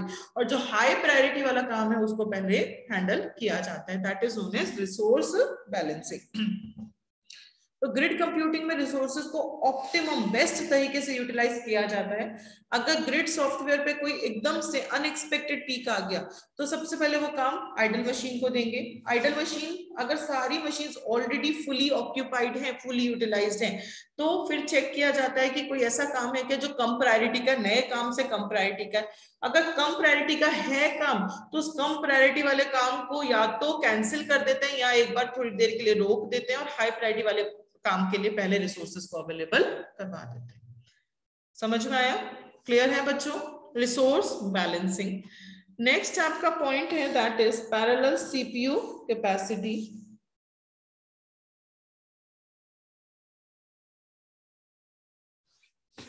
पैरेलल सीपीयू कैपेसिटी, देखो यहाँ पे एक ग्रिड के पास डोनर 1, डोनर 2, डोनर 3, तो इन सारे डोनर्स का सीपीयू काम में लिया जा सकता है, नहीं लिया जा सकता। एक काम को खत्म करने के लिए एक कॉम्प्लेक्स टास्क को अपने मल्टीपल सीपीयू में डिवाइड कर दिया कि मल्टीपल सीपीयू काम करेंगे। तो मैनी सीपीयूज, जब आपके बहुत सारे सीपीयूज पैरेलली काम करेंगे तो आपकी काम करने की कैपेबिलिटी, काम करने की परफॉर्मेंस आपकी बढ़ जाएगी। आप अकेले काम करते तो आपको बहुत टाइम लगता, 4 घंटे लग जाते, पर यही काम बहुत सारे सीपीयू मिलकर कर रहे हैं तो आप उसको बहुत जल्दी वो काम को खत्म कर पाएंगे। समझ में आ रहा है? सीपीयू तो सारी प्रोसेसिंग करता है, तो अगर मेरे पास एक काम को खत्म करने के लिए मेरे पास एक से ज्यादा सीपीयू है तो वो काम मेरा बहुत जल्दी खत्म हो जाएगा।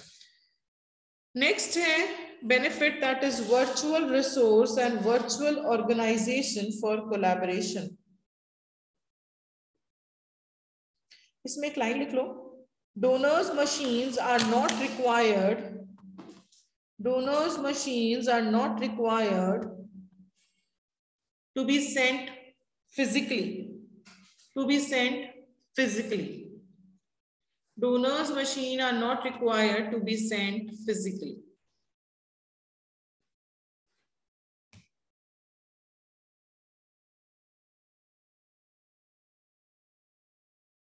लिखिए, अपन ने कंसेप्ट पढ़ा कि मैं IBM TCS के पीसी को काम में ले रही हूं तो मैं उनको फिजिकली उनको मेरे पास आने की जरूरत है, मैं वर्चुअली उनको एक्सेस कर रही हूँ, दैट इज वर्चुअल रिसोर्स। वो मेरे लिए कैसे रिसोर्स हो गई? Virtual resource and virtual organisation for collaboration.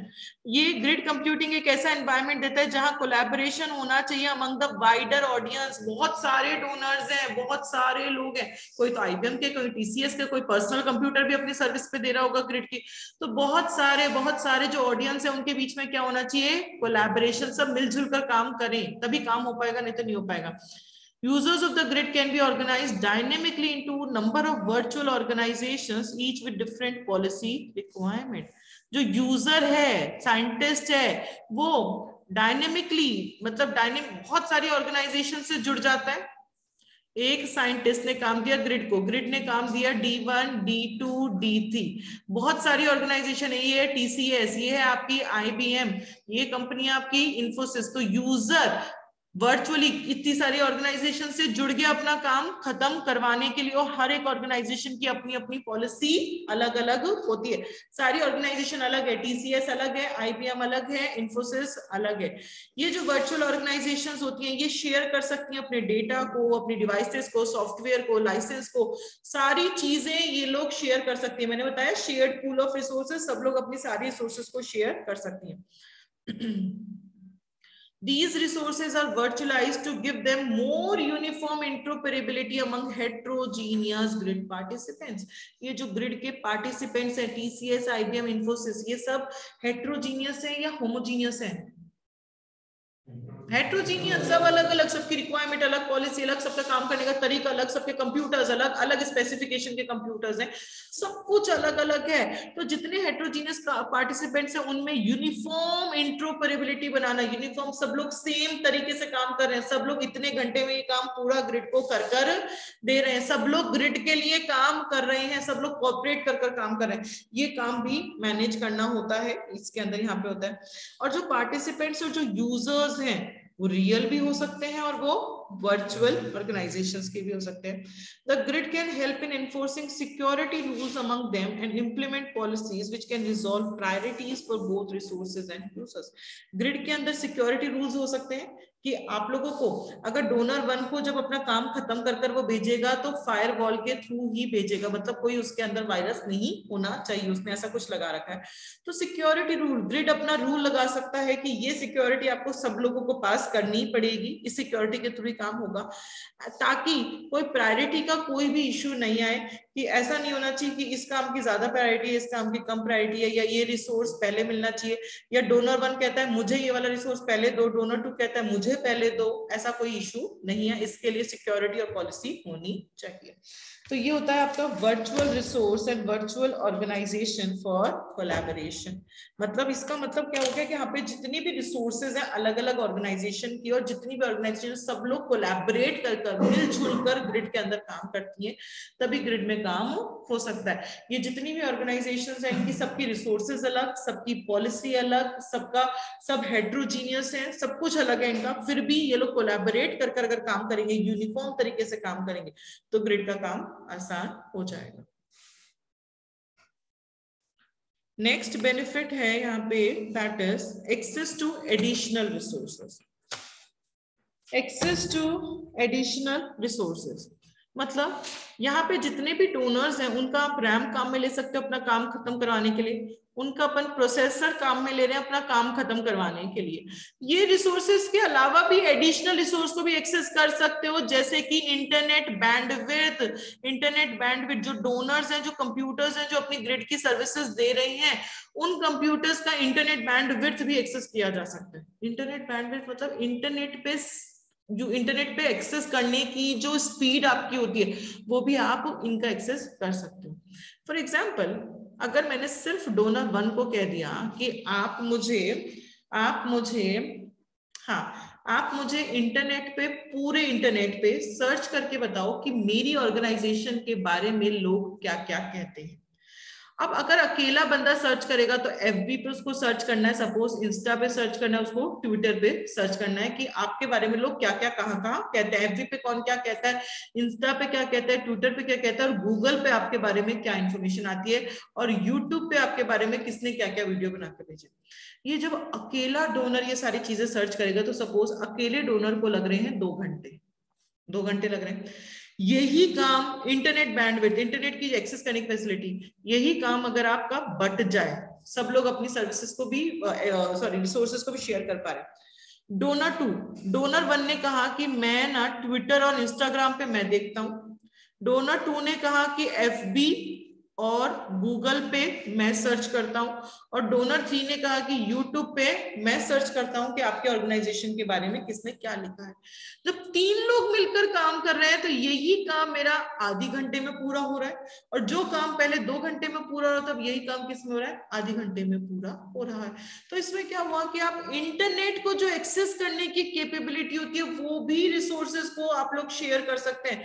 इनकी इंटरनेट पे जो सर्चिंग कैपेबिलिटी है वो भी शेयर करी जा सकती है, ताकि इंटरनेट पे आप कुछ भी सर्च कर रहे हैं तो वो बहुत आप स्पीड में काम कर पाए। आया समझ में? एक्सेस टू एडिशनल रिसोर्स, यहाँ पे सिर्फ रैम और प्रोसेसिंग पावर ही अपन एक्सेस नहीं करेंगे, अपन इंटरनेट कैपेसिटी भी उसकी यूज में ले सकते हैं। नेक्स्ट बेनिफिट है दैट इज रिलायबिलिटी। रिलायबिलिटी का मतलब क्या होता है बच्चों? ट्रस्ट, भरोसा होना चाहिए। तो ग्रिड जो काम करेगा वो विदाउट फेलियर काम करेगा। ग्रिड पे रिलायबिलिटी बहुत ज्यादा जरूरी है, क्योंकि ग्रिड पे एक्चुअल काम किया जा रहा है। ग्रिड सिर्फ रिसोर्सेज को शेयर कराने का काम नहीं कर रहा, ग्रिड पे आप एक्चुअली काम कर वो दे रहा है। अगर ग्रिड मुझे बोलता है 2+2 4 होता है, तो वो सही आंसर देगा, क्योंकि मैं उस पर भरोसा कर रही हूँ कि आप मेरा काम सही कर दे रहे हो। तो ग्रिड का जो भी काम होता है वो विदाउट फेलियर होना चाहिए। इसके लिए आप क्या एक्सपेंसिव हार्डवेयर काम में लेते हो ताकि उसकी रिलायबिलिटी बढ़ सके। आप बहुत अच्छा प्रोसेसर काम में लेते हो ग्रिड के लिए, बहुत अच्छा रैम, सेकेंडरी स्टोरेज, बहुत सारी चीजें काम में लेते हो ताकि कोई भी चीज आपकी फेल ना हो। इसलिए आप क्या करते हो, हर चीज का रेप्लिका बना देते हो। यहाँ पे हर चीज का रेप्लिका बना दिया जाता है, हर चीज की कॉपी बना दी जाती है। आपके जो पावर सप्लाईज हैं, आपका जो कूलिंग सिस्टम है, उनका भी रेप्लिका बना देते हो। आपके जो प्रोसेसर्स हैं उनका भी रेप्लिका बना देते हो। इन सब का पैसा तो ज्यादा लगेगा, बट मेरे पास हमेशा दूसरा अवेलेबल रहेगा कि अगर एक चीज फेल हो गई तो दूसरी चीज मेरे पास हमेशा अवेलेबल रहेगी। कोई काम मेरा बीच में कभी भी रुकेगा नहीं। तो हर चीज का यहाँ पे क्या बना दिया जाता है, रेप्लिका बना के रख दिया जाता है, ताकि उसकी रिलायबिलिटी मेंटेन रहे, वो बिना फेलियर के काम कर सके। लास्ट इसका बेनिफिट है ग्रिड कंप्यूटिंग का, दैट इज मैनेजमेंट।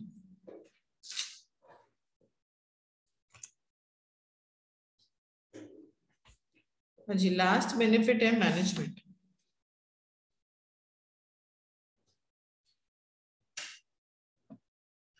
मैनेजमेंट।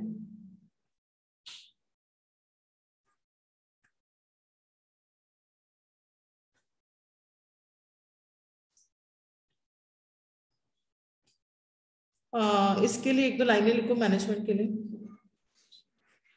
पहले एक एग्जाम्पल लिख लो इसके लिए। एक एग्जाम्पल है Dell, HP, Lenovo, donor, configuration different.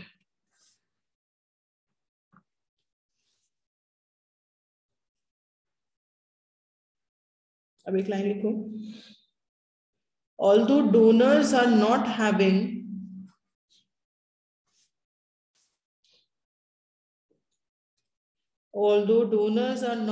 same configuration, still they can donate. Although donors are not having same configuration, still they can donate.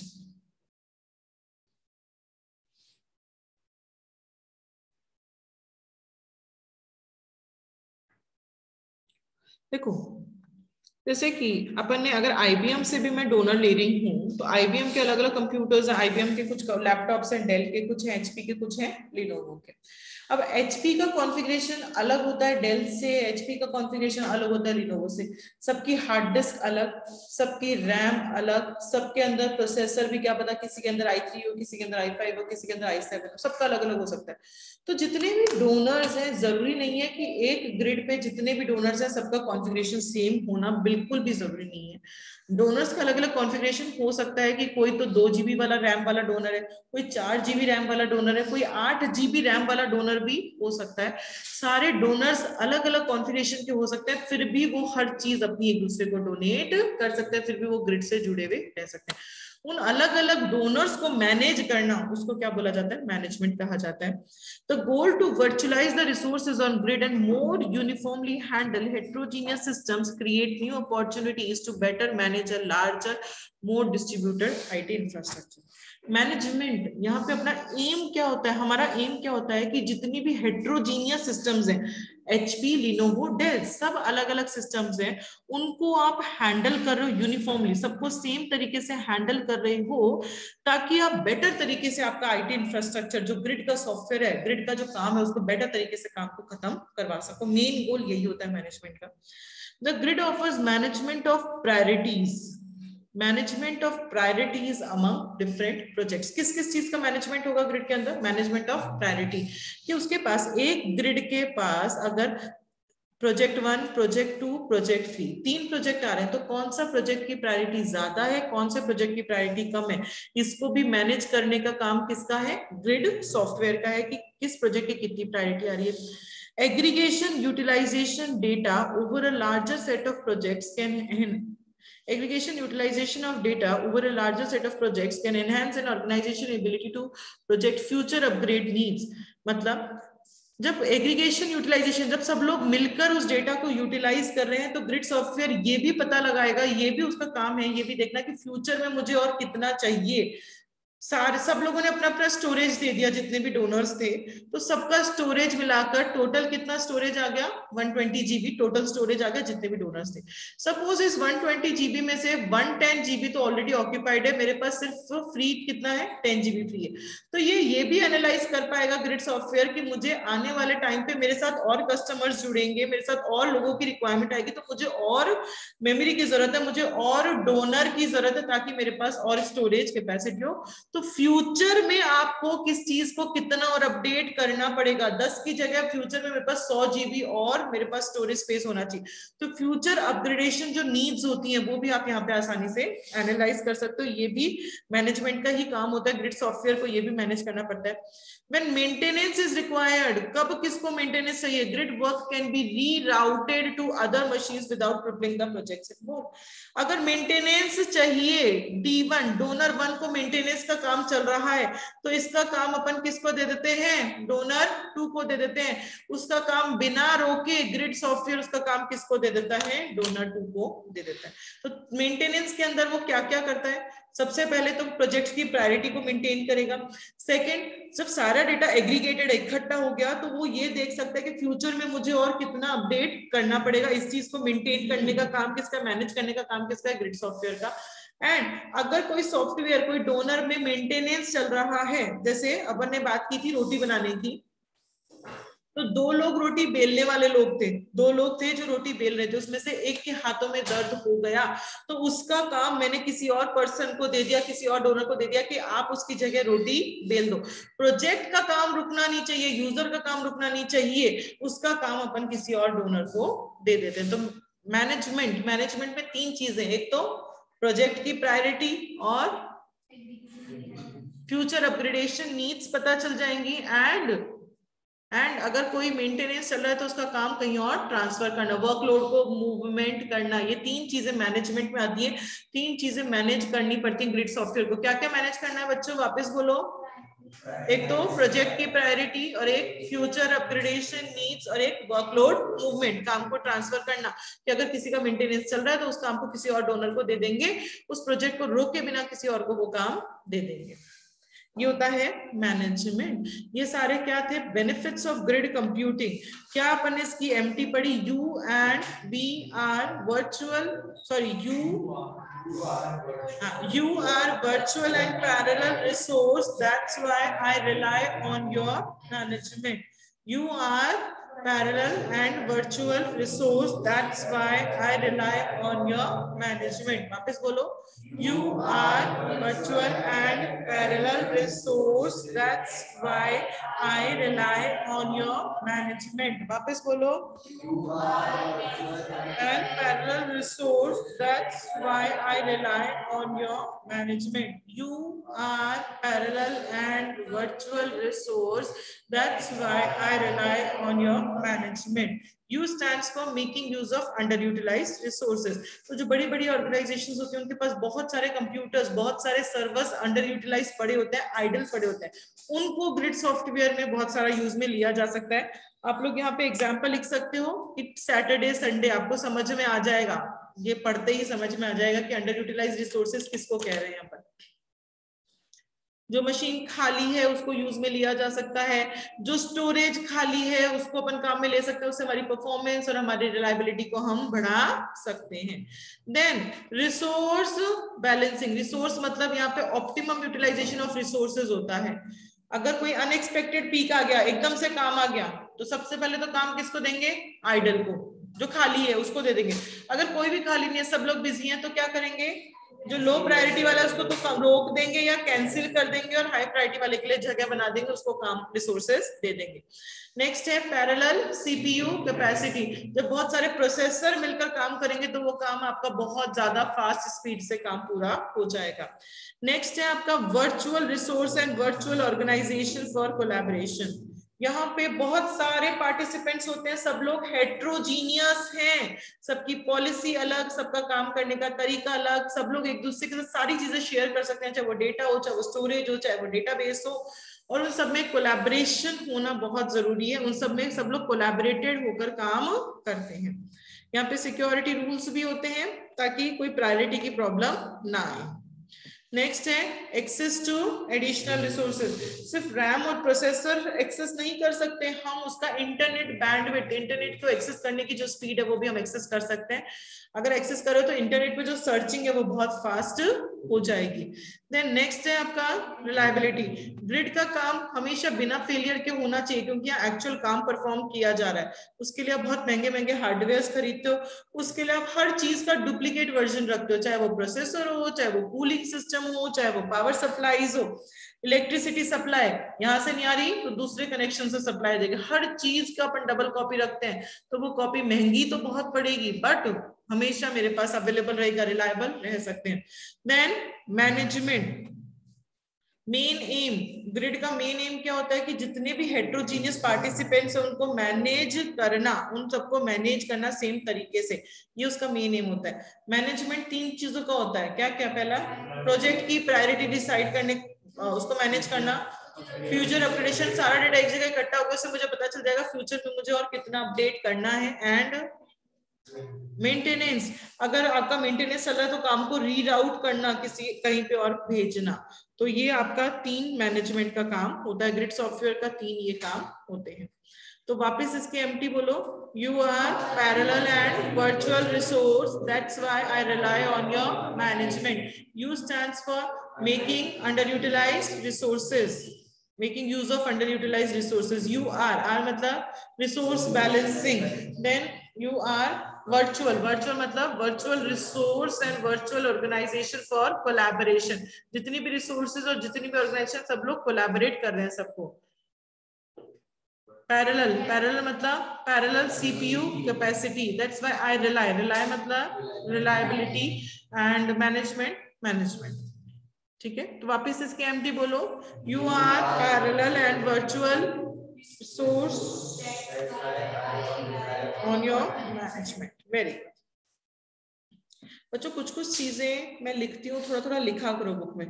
अभी क्या होगा देखो, अभी हम पढ़ रहे हैं, हमें सब समझ में आ रहा है, हमें सब याद है, पर अगर हम यही चीज 2 महीने बाद पढ़ेंगे तो आप लोग वो भूल चुके होंगे। अभी मैं छोटे छोटे एग्जाम्पल्स लिखती हूँ ना, ये जैसे कि मैंने एग्जाम्पल दिया फ्यूचर अपग्रेडेशन का, एग्जाम्पल दिया कि इतना मुझे जीबी और चाहिए होगा। तो अगर आप लोग ये नहीं लिखोगे ना तो फ्यूचर में कंफ्यूज हो गए ना, अपग्रेडेशन किस चीज का अपग्रेडेशन चाहिए होगा, ग्रिड को क्यों अपग्रेडेशन चाहिए, वो नहीं समझ पाएंगे हम, वो नहीं पकड़ पाएंगे। क्योंकि किसी की भी मेमोरी इतनी स्ट्रांग नहीं रह सकती कि हमेशा हर चीज एक बार में याद हो जाए, ऐसा नहीं हो सकता। लिख के रखेंगे तो दोबारा पढ़ेंगे तो चीजों को बहुत अच्छे से कनेक्ट कर पाओगे और बहुत अच्छे से सब कुछ आपको याद रहेगा। तो जो थोड़ा थोड़ा मैं लिखती हूँ ना, थोड़ा थोड़ा अपनी बुक में अपनी लैंग्वेज में लिखा करो, अपने समझने के लिए कि हमें चीजों को कैसे समझना है। सिर्फ जो मैं बोलती हूँ सिर्फ वो लिखना, तो वो तो मैं फोर्सफुली लिखवा रही हूँ। बाकी आप लोगों को समझ होना चाहिए कि हमें क्या चीज लिखनी है खुद के लिए और क्या चीज नहीं लिखनी। मैं जैसे मार्क करती हूँ, मैनेजमेंट में मैंने सिर्फ 3 वर्ड्स को देखो बॉक्स बनाया है, सिर्फ 3 वर्ड्स का बॉक्स बनाया। तो अगर आप लोग भी उस 3 वर्ड्स का बॉक्स बना लेते अपनी बुक में, तो आप लोगों को जब पढ़ोगे मैनेजमेंट तो पता रहेगा हाँ इन 3 चीजों का मैनेजमेंट, तो एटलीस्ट हमें ये पॉइंट तो नहीं छोड़ना, बाकी हम कुछ भी छोड़ सकते हैं। तो इन फिर तो हम सेंटेंस तो हम आसानी से फॉर्म कर सकते हैं। तो ऐसा किया करो, किया करो, अपनी बुक को ऐसा बनाओ कि लगे उसमें हम पढ़ाई कर रहे हैं। ठीक है, then types of resources for grid computing, types of resources grid computing में कौन सी resources होती हैं, types of resources for grid computing, या इसी चीज को बोला जा सकता है components of grid computing। types of resources या इसी चीज को क्या बोला जाता है, components of grid computing।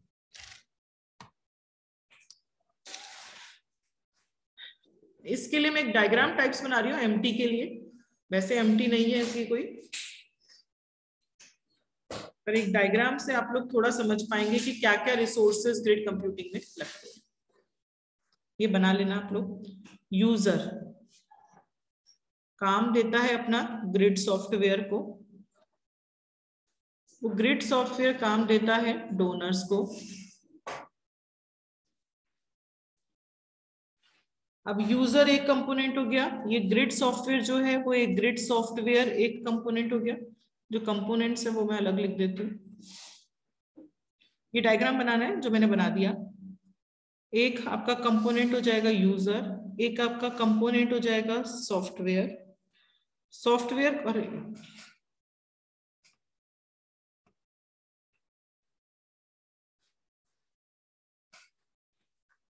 हाँ जी, सॉफ्टवेयर, सॉफ्टवेयर को डोनर से बात करनी पड़ेगी, उसको काम बताना पड़ेगा। उस काम बताने को क्या कहा जाता है, कम्युनिकेशन कहा जाता है। डोनर्स जो होते हैं वो क्या करते हैं, कंप्यूटेशन का काम करते हैं, कंप्यूटेशन का काम करते हैं, जो एक्चुअल काम होता है। उस काम को आपको कहीं ना कहीं पे स्टोर करना पड़ेगा, तो उसके लिए एक कंपोनेंट हो गया आपका स्टोरेज। तो ये सारे आपके कंपोनेंट्स हैं, user, software, communication, storage and computation. ये सारे रिसोर्सेज हैं, ये सारे कंपोनेंट्स हैं।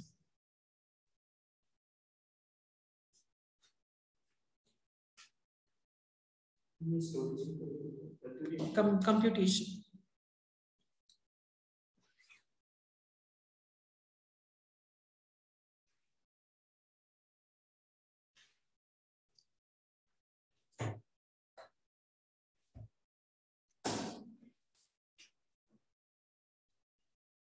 ठीक है, करें, बना लिया सबने?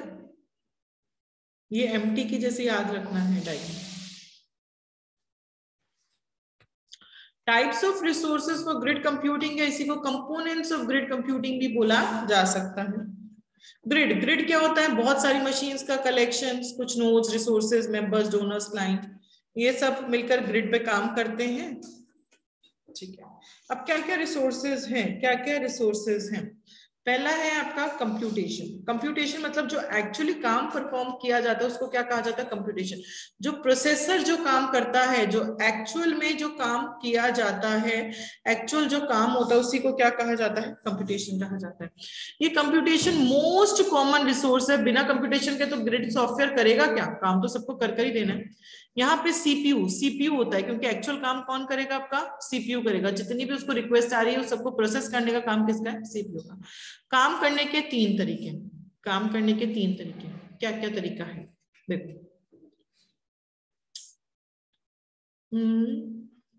उसके पास तीन डोनर्स हैं, D1, D2 एंड D3। काम करने के तीन तरीके बता रही हूँ। पहला तरीका, अगर काम D1 के पास आया, कोई काम आया जो D1 के पास आया, तो D1 उसको लोकली करने की जगह, खुद करने की जगह, जो फ्री है, जो कंप्यूटर फ्री बैठा है, उस कंप्यूटर को आप, जो मशीन अवेलेबल है उससे काम करवा लो, ना कि आप वो काम खुद करो। अगर D2 फ्री बैठा है तो D2 से काम करवा लो, ना कि मेरे पास काम आया तो मैं खुद काम करूंगी।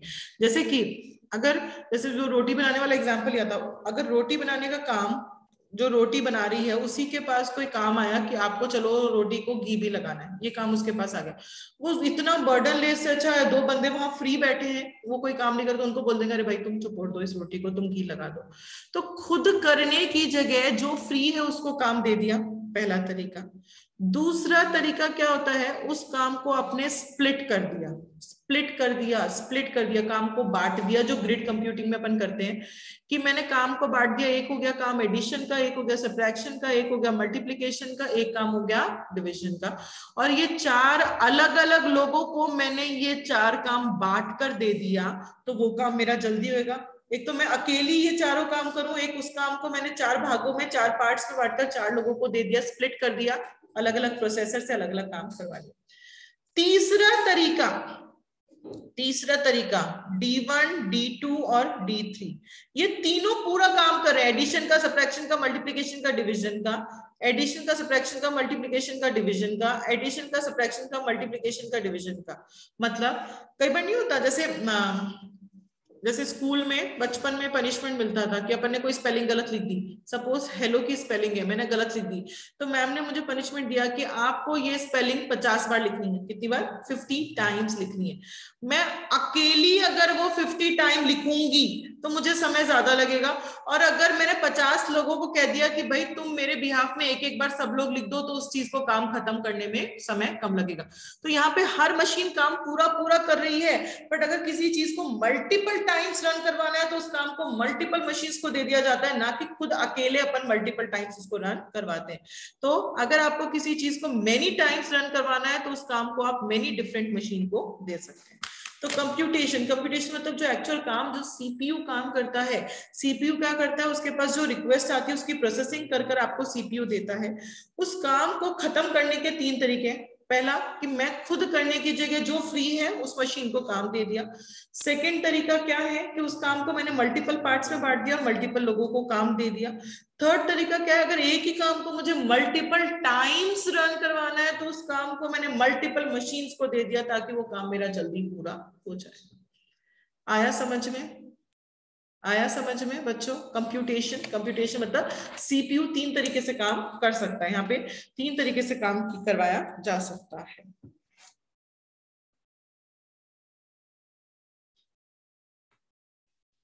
स्टोरेज, यहाँ पे जो डोनर है उसकी स्टोरेज की बात की है। जो मैंने एग्जांपल लिया था कि मेरे पास तीन डोनर्स हैं, D1, D2, D3, इसके पास 2 GB फ्री है, इसके पास 5 GB फ्री पड़ा है, इसके पास 7 GB फ्री पड़ा है। जो ग्रिड सॉफ्टवेयर है वो इन सब की स्टोरेज काम में ले सकता है, मतलब वो टोटल कितनी हो गई यहाँ पे 9 और 14, टोटल 14 GB। ग्रिड बोलेगा मेरे पास टोटल कितना स्पेस पड़ा है, 14 GB स्टोरेज पड़ा है। इसी को अपन क्या कहते हैं, स्टोरेज कहते हैं। हर मशीन के पास कुछ ना कुछ स्टोरेज होता है, उस स्टोरेज को इकट्ठा करोगे तो लार्ज वॉल्यूम ऑफ स्टोरेज आपका बन जाएगा। सबके पास अलग अलग था तो छोटा छोटा था, सबका मिला लिया तो बहुत बड़ा स्टोरेज हो गया। तो जब इतना बड़ा स्टोरेज हो गया तो इस पे अपन डुप्लीकेट डेटा रख सकते हैं, किसी चीज का डुप्लीकेट वर्जन रख सकते हैं। उसकी रिडंडेंसी, रिडंडेंसी का मतलब क्या होता है, डुप्लीकेसी। जो अपन चीजों का रेप्लिका रखते हैं उसी को रिडंडेंसी कहा जाता है। तो उससे रिलायबिलिटी बढ़ेगी और उससे अपनी क्या बढ़ेगी, परफॉर्मेंस भी बढ़ जाएगी। आया समझ में, रिसोर्स स्टोरेज। सेकंड, नेक्स्ट है कम्युनिकेशन। हाँ जी मैम, रेजी, ये redundancy है ना? रिडंडेंसी, रिडंडेंसी का मतलब डुप्लीकेसी, रेप्लिका जो बनाते हैं उसी को रिडंडेंट कहते हैं। हाँ जी बोलो बेटा। स्टोरेज प्लीज वापस बताना। स्टोरेज मतलब मेरे पास 3 डोनर्स हैं ग्रिड के पास, तो एक डोनर के पास 2 GB खाली पड़ा है, एक के पास 5, एक के पास 7, सबके पास थोड़ा थोड़ा सा पड़ा है। अब ये थोड़ा थोड़ा तो कोई काम का नहीं है, तो ग्रिड के पास ग्रिड इन सबकी स्टोरेज काम में ले सकता है। मतलब ग्रिड कहेगा मेरे पास टोटल कितना स्पेस पड़ा है, 14 GB पड़ा है। तो जब थोड़ी थोड़ी जगह कोई काम की नहीं है, बट इतनी सारी जगह अगर आपके पास हो गई, सबको एक्यूमुलेट कर दिया थोड़ी थोड़ी थोड़ी को, तो वो बहुत सारा हो जाएगा, बहुत सारा हो जाएगा, तो उसको अपन ज्यादा काम में ले सकते हैं। लार्ज वॉल्यूम ऑफ स्टोरेज हो जाएगा तो उस पर अपन अपने डेटा का डुप्लीकेट वर्जन रख सकते हैं, उससे रिलायबिलिटी और परफॉर्मेंस अपनी इंप्रूव हो जाएगी। आया समझ में? Yes ma'am. देन इंटरनेट, इसमें लिख लो इंटरनेट कम्युनिकेशन। कम्युनिकेशन, ग्रिड में कम्युनिकेशन जरूरी है या नहीं है बच्चों? Grid software donor 1, donor 2, donor 3, इनको काम बांट रहा है कि आपको एडिशन का करना है, सब्ट्रैक्शन का करना है, मल्टीप्लिकेशन का काम करना है। तो ये काम बताएगा कैसे, उसको कम्युनिकेट करना पड़ेगा, उससे बातें करनी पड़ेगी। चाहे वो ईमेल के थ्रू बताए, चाहे वो फैक्स के थ्रू बताए, चाहे वो वीडियो कॉन्फ्रेंसिंग के थ्रू बताए, चाहे कैसे भी बताए, उसको उस तक पहुंचाने के लिए कम्युनिकेशन चाहिए। तो कम्युनिकेशन बहुत बहुत बहुत इंपॉर्टेंट होता है जॉब्स को सेंड करने के लिए और उनसे डेटा वापस पाने के लिए, उनसे डेटा जो अपन ने उनको दिया है उनसे वापस पाने के लिए, इन सब चीजों के लिए आपको कम्युनिकेशन चाहिए होता है। कम्युनिकेशन किस पे डिपेंड करता है? बैंडविड्थ पे। बैंडविड्थ का मतलब स्पीड ऑफ द इंटरनेट या फिर डेटा कैरिंग कैपेसिटी।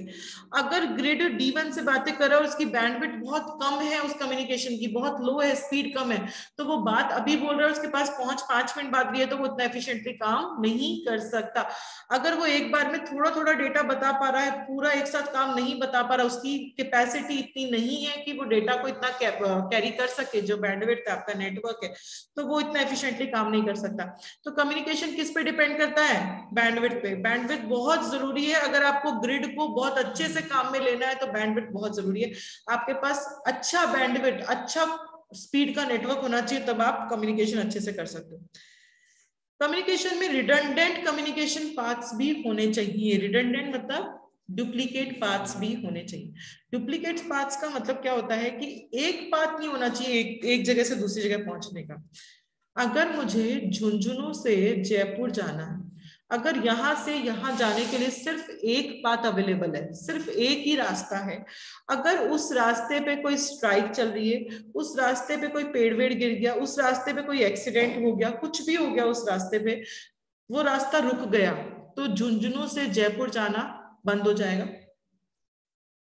अगर झुंझुनू से जयपुर जाने के एक रास्ता तो है कि आप वाया सीकर जा सकते हो, एक रास्ता है वाया श्रीमधुपुर जा सकते हो, एक रास्ता है वाया एक और कोई बता दिया। तो अगर सीकल वाला रास्ता ब्लॉकेज है तो कोई बंदे दूसरे रास्ता पकड़कर अपना जयपुर पहुंच सकते हैं। तो इसी को कहा जाता है रिडंडेंट कम्युनिकेशन पाथ, कि अगर इस सॉफ्टवेयर को, ग्रिड सॉफ्टवेयर को डोनर 1 से बात करनी है तो उसके पास सिर्फ एक रास्ता नहीं होना चाहिए उससे बात करने के लिए, एक से ज्यादा कम्युनिकेशन पाथ्स होने चाहिए कि अगर एक पाथ फेल हो गया तो वो दूसरे पाथ से उससे कम्युनिकेट कर पाए। क्योंकि ग्रिड का काम रुकना नहीं चाहिए ना, काम चलते रहना चाहिए। तो उसके पास क्या होना चाहिए? कम्युनिकेशन पाथ, ताकि अगर कोई ट्रैफिक आ रहा है या कोई नेटवर्क फेलियर हो रहा है तो उसको आप आसानी से हैंडल कर सकते। क्लियर? कम्युनिकेशन समझ में आ गया? तो कम्युनिकेशन क्यों चाहिए हमें? ताकि हम मतलब सॉफ्टवेयर, ग्रिड सॉफ्टवेयर उनको काम बता सके और उनसे जो भी डेटा चाहिए वो सारा डेटा ले सके। कम्युनिकेशन किस पे डिपेंड करता है? बैंडविड्थ पे। अगर बैंडविड्थ अच्छी तो कम्युनिकेशन अच्छा, बैंडविड्थ खराब तो कम्युनिकेशन भी मेरा खराब हो जाएगा। मेरे पास रिडंडेंट कम्युनिकेशन पाथ्स होने चाहिए ताकि अगर एक पाथ फेल हो जाए तो दूसरे पाथ पे मैं काम कर सकूं, अगर एक पाथ पे ट्रैफिक ज्यादा है तो दूसरे पाथ को मैं यूटिलाइज कर सकूं। नेक्स्ट है software and license. This is the most expensive resource, सबसे महंगी रिसोर्स है। देखो अपन ये जो बात कर रहे हैं donors donors donors donors donors, मैंने कहा कि अगर किसी को भी डोनर बनना है तो उसको अपने आप को कहाँ रजिस्टर करवाना पड़ेगा? ग्रिड पे रजिस्टर करवाना पड़ेगा। मैंने ये कहा सपोज ये 4 लोग डोनर बनना चाहते हैं तो इनके पास ग्रिड का सॉफ्टवेयर होना चाहिए नहीं चाहिए ग्रिड को एक्सेस करने के लिए? जैसे अगर मुझे व्हाट्सएप एक्सेस करना है तो आप लोग कहते हो मेरे पास इंटरनेट होना चाहिए, मैंने इंटरनेट कनेक्शन ले लिया, पर अगर मैं मेरे फोन के अंदर व्हाट्सएप की ऐप नहीं डालूंगी तो मैं व्हाट्सएप को एक्सेस कर सकती हूँ? एक्सेस कर सकती हूँ? नहीं। तो मतलब मेरे को वो व्हाट्सएप का सॉफ्टवेयर मेरे कंप्यूटर में, मेरे फोन में, मेरे लैपटॉप में वो होना चाहिए, तभी तो मैं व्हाट्सएप को यूज में ले सकती हूँ, अदरवाइज मैं व्हाट्सएप को यूज में नहीं ले सकती। तो अगर इन डोनर्स को ग्रिड पे अपनी सर्विसेज देनी है तो इन डोनर्स के पास ग्रिड का सॉफ्टवेयर होना चाहिए, मतलब जो भी सॉफ्टवेयर होता होगा, मुझे सॉफ्टवेयर का नाम नहीं पता ना, आपके अपने कोर्स में है ये सॉफ्टवेयर का नाम। तो अगर मुझे ग्रिड की सर्विसेज देनी है, मुझे अपने आप को, मेरे को इस लैपटॉप को अगर डोनर बनाना है तो मेरे लैपटॉप में एक सॉफ्टवेयर होना चाहिए, उस सॉफ्टवेयर से वो ग्रिड वाला सॉफ्टवेयर इंटरैक्ट करेगा, तभी तो मेरे कंप्यूटर उसको अपनी सर्विसेज दे पाएगा, जो भी उसको सर्विसेज चाहिए। तो सबको सॉफ्टवेयर खरीदना पड़ेगा, हर मशीन में वो सॉफ्टवेयर होना चाहिए जो भी मशीन मुझे वो देना चाहती है। सॉफ्टवेयर के साथ लाइसेंस होता है। लाइसेंस क्या होता है बच्चों? हर सॉफ्टवेयर के साथ लाइसेंस की जरूरत पड़ती है। देखो जैसे कि अगर लाइसेंस सॉफ्टवेयर लेते हो मतलब वो एक्चुअल है, अदरवाइज उसका डुप्लीकेट वर्जन होता है, तो यहाँ तो एक्चुअल की बात कर रहे हैं अपन। तो हर मशीन में ये 4 डोनर्स हैं, इन चारों में वो सॉफ्टवेयर लगाना, उन चारों में वो लाइसेंस लेना बहुत महंगा हो जाता है। तो सॉफ्टवेयर तो आपको इंस्टॉल करना ही पड़ेगा अगर आपको ग्रिड का सॉफ्टवेयर काम में लेना है। लाइसेंस क्या करता है यहाँ पे? देखो जैसे अपन लोगों ने कभी, हाँ इन्वर्टर का एग्जांपल लेते हैं। इन्वर्टर कनेक्शन है, अगर मैंने 1 बैटरी वाला इन्वर्टर मैंने खरीदा, 1 बैटरी वाला इन्वर्टर खरीदा, अब उस 1 बैटरी वाले इन्वर्टर का कनेक्शन, मेरे घर में 4 कमरे हैं, चारों कमरों में उसका कनेक्शन ले सकती हूँ? सिर्फ कनेक्शन, हर इलेक्ट्रिसिटी बोर्ड में उसका कनेक्शन लगा सकती हूँ? हाँ मैं लगा सकती हूँ। एक कमरे में है 3 ट्यूबलाइट 2 फैन, दूसरे कमरे में 2 ट्यूबलाइट 2 फैन, तीसरे कमरे में और ट्यूबलाइट्स और फैन, हर जगह मैं कनेक्शन तो लगा सकती हूँ, हर जगह एक बैटरी से। पर ये बैटरी की ये लिमिटेशन है कि एक साथ इसमें सिर्फ 2 फैन और 2 ट्यूबलाइट चल सकती है, पैरेलल साइमल्टेनियसली कॉन्करेंटली, एक साथ सिर्फ 2 ट्यूबलाइट और 2 फैन चल सकते हैं, बाकी नहीं चल सकते। अब मैंने कनेक्शन तो चारों कमरों में ले रखा है, पर अगर एक कमरे में मैंने 2 ट्यूबलाइट जला दी और दूसरे कमरे में मैं तीसरी ट्यूबलाइट जलाने गई तो वो इन्वर्टर बंद हो जाएगा, पूरी हर जगह की लाइट चली जाएगी। नहीं होता, अपने क्लासेस में कभी देखा होगा, यहाँ पे जो भी अपना बैटरी का है, लाइट जाती है, चू चू चू चू चू सा बोलता है इन्वर्टर, उसके बाद अगर पूरी बिल्डिंग की लाइट्स ऑन है, हर जगह कनेक्शन है इन्वर्टर का, अगर पूरी बिल्डिंग की लाइट्स ऑन है तो इन्वर्टर बंद हो जाएगा, वो क्योंकि उसकी कैपेबिलिटी नहीं है, उतनी सर्विसेज देने की उसकी कैपेबिलिटी नहीं है। तो यहाँ पे सॉफ्टवेयर तो सब में होना चाहिए, जितने भी डोनर्स हैं, जो भी आपको डोनेट करना चाहते हैं, सब मशीन में सॉफ्टवेयर इंस्टॉल होना चाहिए। लाइसेंस ये ध्यान रखता है कि पैरेलल उसकी कितनी कॉपीज रन कर सकती हैं, पैरेलल 2 मशीन में वो सॉफ्टवेयर चल सकता है या पैरेलल 4 मशीन में वो सॉफ्टवेयर चल सकता है, पैरेलल 10 मशीन में वो सॉफ्टवेयर चल सकता है, इसका ट्रैक, इसका मेंटेनेंस कौन रखता है? लाइसेंस रखता है। ये सब चीजें लाइसेंस में लिखी हुई रहती है। तो ये होता है आपका सॉफ्टवेयर एंड लाइसेंस। सॉफ्टवेयर होना जरूरी है, हाँ, अगर मुझे ग्रिड की सर्विसेज देनी है, अगर मुझे ग्रिड का डोनर बनना है, अगर मुझे ग्रिड का यूजर बनना है, मुझे भी ग्रिड को यूज में लेना है, यूजर और डोनर दोनों के पास ग्रिड का सॉफ्टवेयर होना जरूरी है, बिना सॉफ्टवेयर के वो काम नहीं कर सकते। लाइसेंस ये ध्यान रखेगा कि उसकी एक साथ पैरेलल कितनी कॉपीज रन हो सकती हैं। जैसे कि अपन ने इन्वर्टर का एग्जांपल लिया कि एक साथ उसमें सिर्फ 2 फैन और 2 ट्यूबलाइट ही ऑन हो सकते हैं, जैसे ही आपने तीसरी ट्यूबलाइट जलाई वो इन्वर्टर पूरा बंद हो जाएगा, वो कुछ भी रन नहीं करने देगा, क्योंकि उसकी कैपेबिलिटी कितनी है, 2 ट्यूबलाइट और 2 फैन की। तो लाइसेंस ये ध्यान रखता है कि एक बार में नंबर ऑफ इंस्टॉलेशन की, एक बार में कितने इंस्टॉलेशन साइमल्टेनियसली यूज किए जा सकते हैं, ये सब चीजों का ध्यान कौन रखता है, आपका लाइसेंस रखता है कि कितनी कॉन्करेंट कॉपीज, सॉफ्टवेयर की कितनी कॉन्करेंट कॉपीज एक साथ यूज में ली जा सकती है। आगे समझ में software and license. Next, special equipment capacities, architectures and policies. अब ग्रिड में जो डोनर्स होते हैं, मैंने कहा डोनर 1, मैंने कहा डोनर 2, मैंने कहा डोनर 3, अलग अलग कंप्यूटर में अलग अलग सॉफ्टवेयर इंस्टॉल हो सकते हैं। सपोज जो फर्स्ट वाला कंप्यूटर है उसमें तो मैंने CAAT, जो आपका ऑडिटिंग के लिए जो सॉफ्टवेयर होता है, जो CA वाले लोग ऑडिटिंग करते हैं, वो ऑडिटिंग का सॉफ्टवेयर डोनर 1 वाली मशीन में। सपोज मैंने डोनर 2 वाली मशीन में CAD, जो डिजाइनर्स होते हैं, चाहे वो फैशन डिजाइनर हो, चाहे वो इंटीरियर डिजाइनर हो, वो डिजाइनर्स को जो सॉफ्टवेयर चाहिए वो सॉफ्टवेयर सपोज मेरा सेकंड वाली मशीन में। मेडिकल के लिए जो भी आपके मेडिकल से रिलेटेड कोई भी सॉफ्टवेयर है, तो वो सॉफ्टवेयर मेरा डोनर 3 मशीन में है। तो हर सॉफ्टवेयर, हर इक्विपमेंट स्पेशल होता है, हर इक्विपमेंट की अपनी कैपेसिटीज अलग होती है, हर इक्विपमेंट का अपना आर्किटेक्चर अलग होता है, हर इक्विपमेंट की अपनी पॉलिसीज अलग होती है। ग्रिड सॉफ्टवेयर, ग्रिड जो है वो अलग अलग डोनर्स को काम में लेता है, अलग अलग इक्विपमेंट को काम में लेता है, जिनका सब कुछ अलग अलग हो सकता है। अगर कोई काम आया, ग्रिड के पास कोई काम आया डिजाइनिंग का, फैशन डिजाइनिंग का कोई काम आया ग्रिड के पास, तो उसको वो काम किसको देना चाहिए, D1 को या D2 को या D3 को? D2 को सबसे पहले प्रायोरिटी किसको देनी चाहिए, D2 को, क्योंकि वो स्पेशलाइज्ड है। तो यहाँ पे यही कहना चाह रहे हैं कि जो बंदा, जो डोनर, जो इक्विपमेंट जिस चीज में स्पेशलाइज होता है, सबसे पहले उस डोनर को वो काम दिया जाता है। वो फ्री नहीं है तो फिर कोई और डोनर ढूंढा जाता है, नहीं, सबसे पहले उसी को वो काम दिया जाता है। आइडेंटिफाई किया जाता है कौन किस चीज में स्पेशलाइज है, उसको वो काम दे दिया जाता है।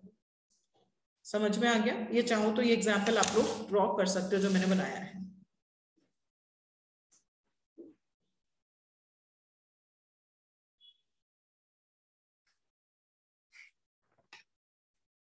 आप लोगों की नेक्स्ट क्लास कितने बजे है बच्चों? 2:30 बजे के आसपास ही होती है क्या? 2:30 से 4? थोड़ा कोई मैम सर आएंगे या ऑनलाइन लेंगे? नितिन सर किएगा, फिर तो मैं थोड़ी देर और ले लूंगी।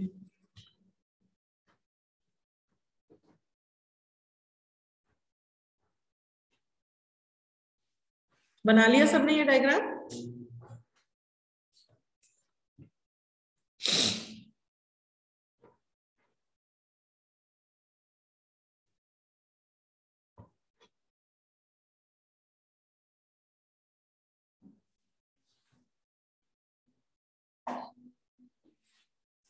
बना लिया?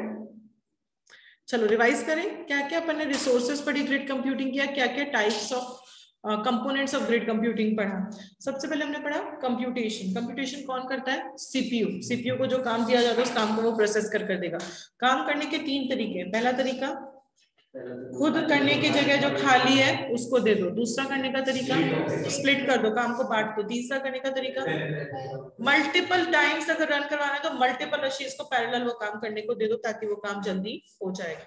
सेकेंड आपका रिसोर्स है दैट इज स्टोरेज। सामान रखने के लिए जगह चाहिए। स्टोरेज में अपन ने क्या पढ़ा? सबके पास थोड़ा थोड़ा स्टोरेज है, सबका इकट्ठा करोगे तो बहुत बड़ा स्टोरेज बन जाएगा। उस बड़ी जगह को अपन उस बड़ी जगह पे डेटा का डुप्लीकेट वर्जन रख सकते हैं, उससे हमारी परफॉर्मेंस और रिलायबिलिटी बढ़ जाएगी। थर्ड क्या है? कम्युनिकेशन। कम्युनिकेशन में क्या पढ़ा आपने कि ग्रिड को कम्युनिकेशन करना पड़ता है डोनर्स के साथ। क्यों? उनको काम बताने के लिए, उनसे काम लेने के लिए कम्युनिकेशन करना पड़ता है। कम्युनिकेशन किस पे डिपेंड करता है? बैंडविड्थ पे, कि बैंडविड्थ बताएगा आप ग्रिड को कितना अच्छे से यूटिलाइज कर पा रहे हो। आपके पास रिडंडेंट कम्युनिकेशन पाथ होने चाहिए, नहीं होने चाहिए? होने चाहिए कि अगर एक पाथ फेल हो गया या एक पाथ पे ट्रैफिक ज्यादा है तो मैं दूसरे पाथ को ले लूं ताकि मेरा काम कहीं भी ना रुके। नेक्स्ट क्या है मेरा? Software and license. Software most expensive है, हर मशीन, हर यूजर, हर डोनर जो भी ग्रिड को यूज में लेना चाहता है, उन सब में वो सॉफ्टवेयर इंस्टॉल होना चाहिए। बिना सॉफ्टवेयर इंस्टॉलेशन के अपन वो काम नहीं कर सकते। लाइसेंस क्या रखता है? लाइसेंस ये ट्रैक रखता है कि पैरेलल उस सॉफ्टवेयर की कॉन्करेंटली कितनी कॉपीज रन हो सकती है, कितनी मशीन्स पे, उसका ट्रैक कौन रखता है? लाइसेंस रखता है। देन नेक्स्ट क्या पढ़ा आपने? Special equipments, capacities, architectures and policies. Her computer अपने आप में स्पेशल होता है, तो जिसका जो काम आ रहा है पहले ग्रिड उसको वो काम दे देता है, फिर वो फ्री नहीं है तो किसी और को वो काम दे देता है।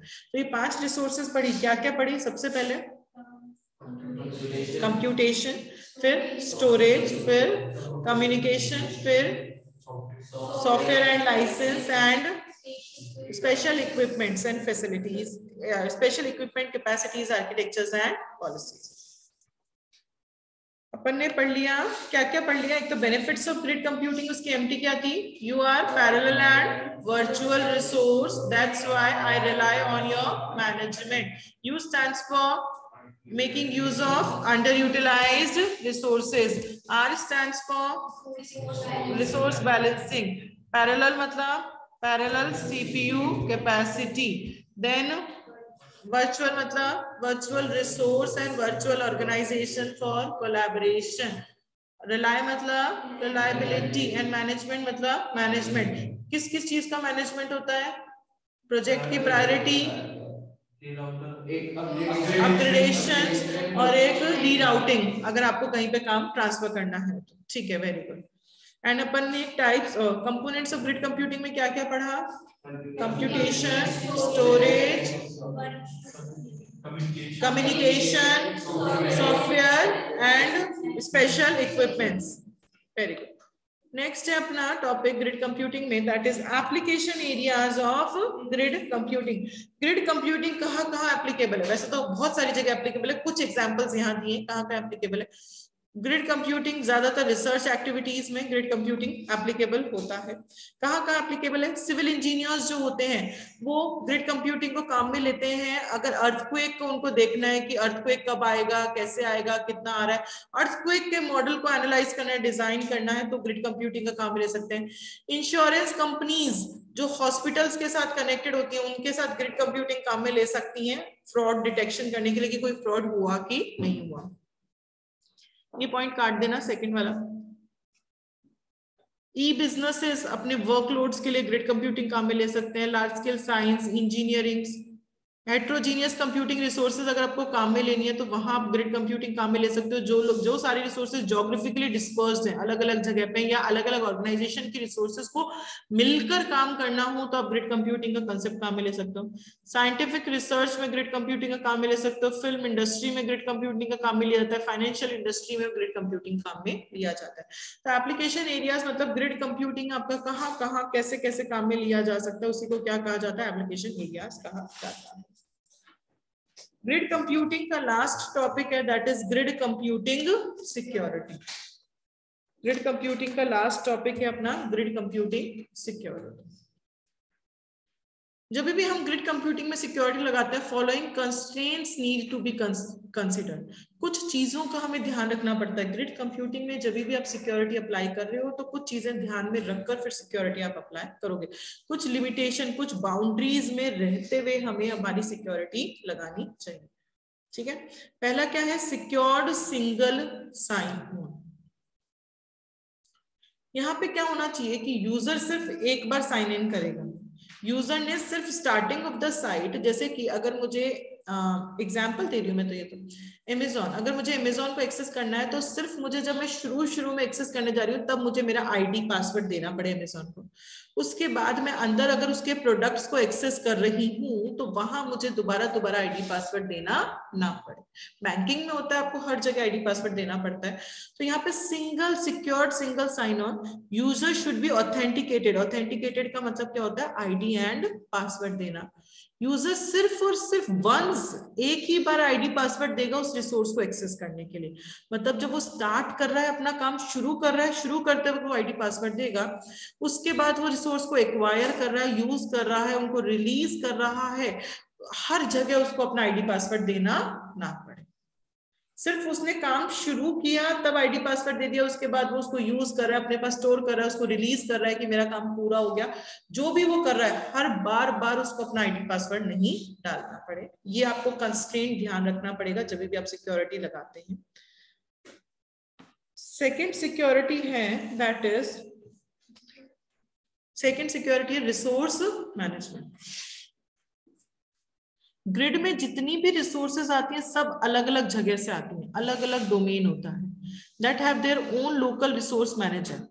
ग्रिड में जो रिसोर्सेज आ रही हैं डोनर 1 से आ रही हैं, डोनर 2 से आ रही हैं और डोनर 3 से आ रही हैं, सब अलग अलग जगह से आ रही है, सबका अपना लोकल रिसोर्स मैनेजर होगा। मतलब ये जो डोनर 1 वाला कंप्यूटर है यही तो इसका मैनेजर है, इसको मैनेज करने का।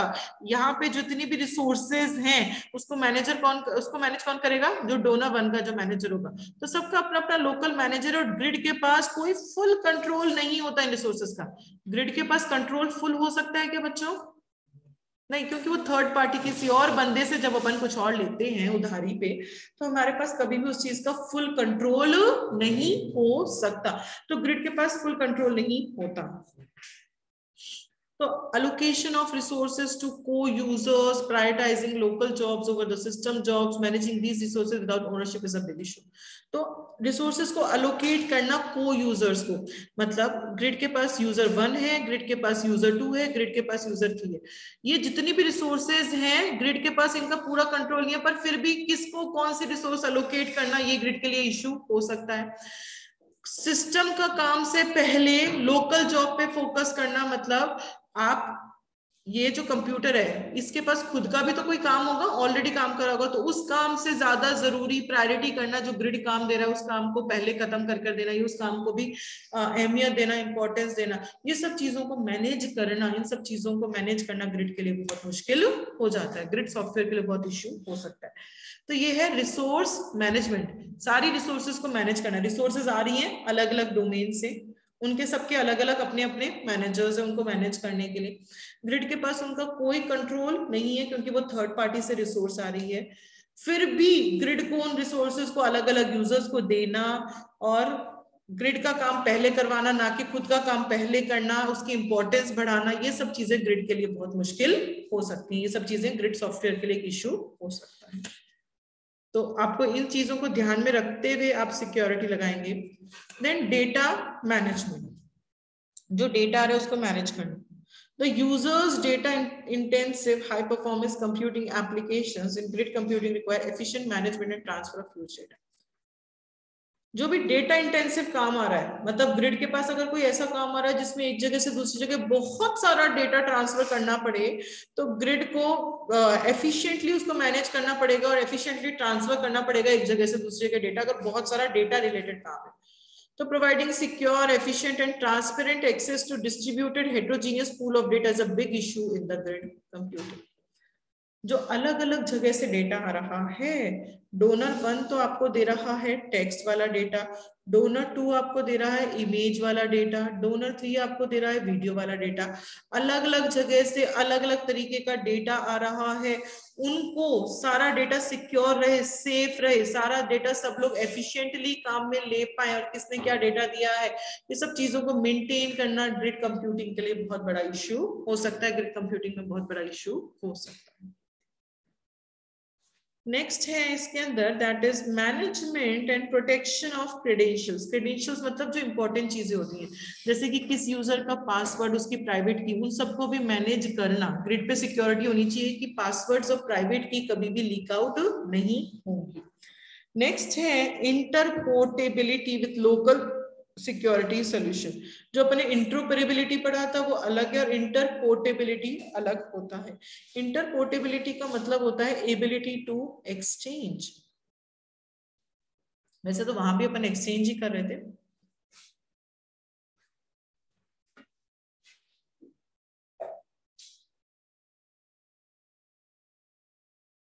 देखो, there should be local security policy for access of local resources.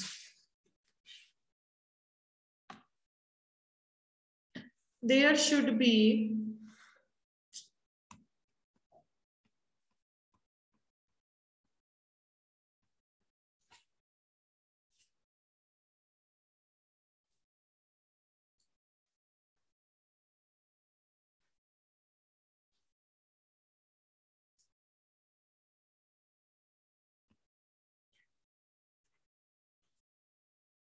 क्या हो गया इस पेन को?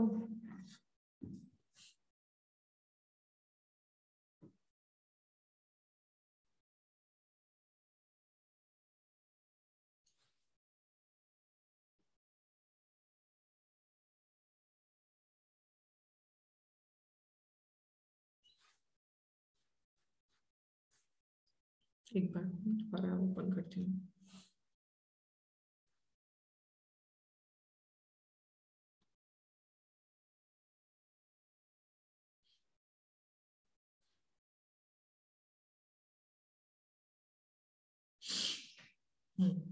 हाँ जी, interportability with local security solution.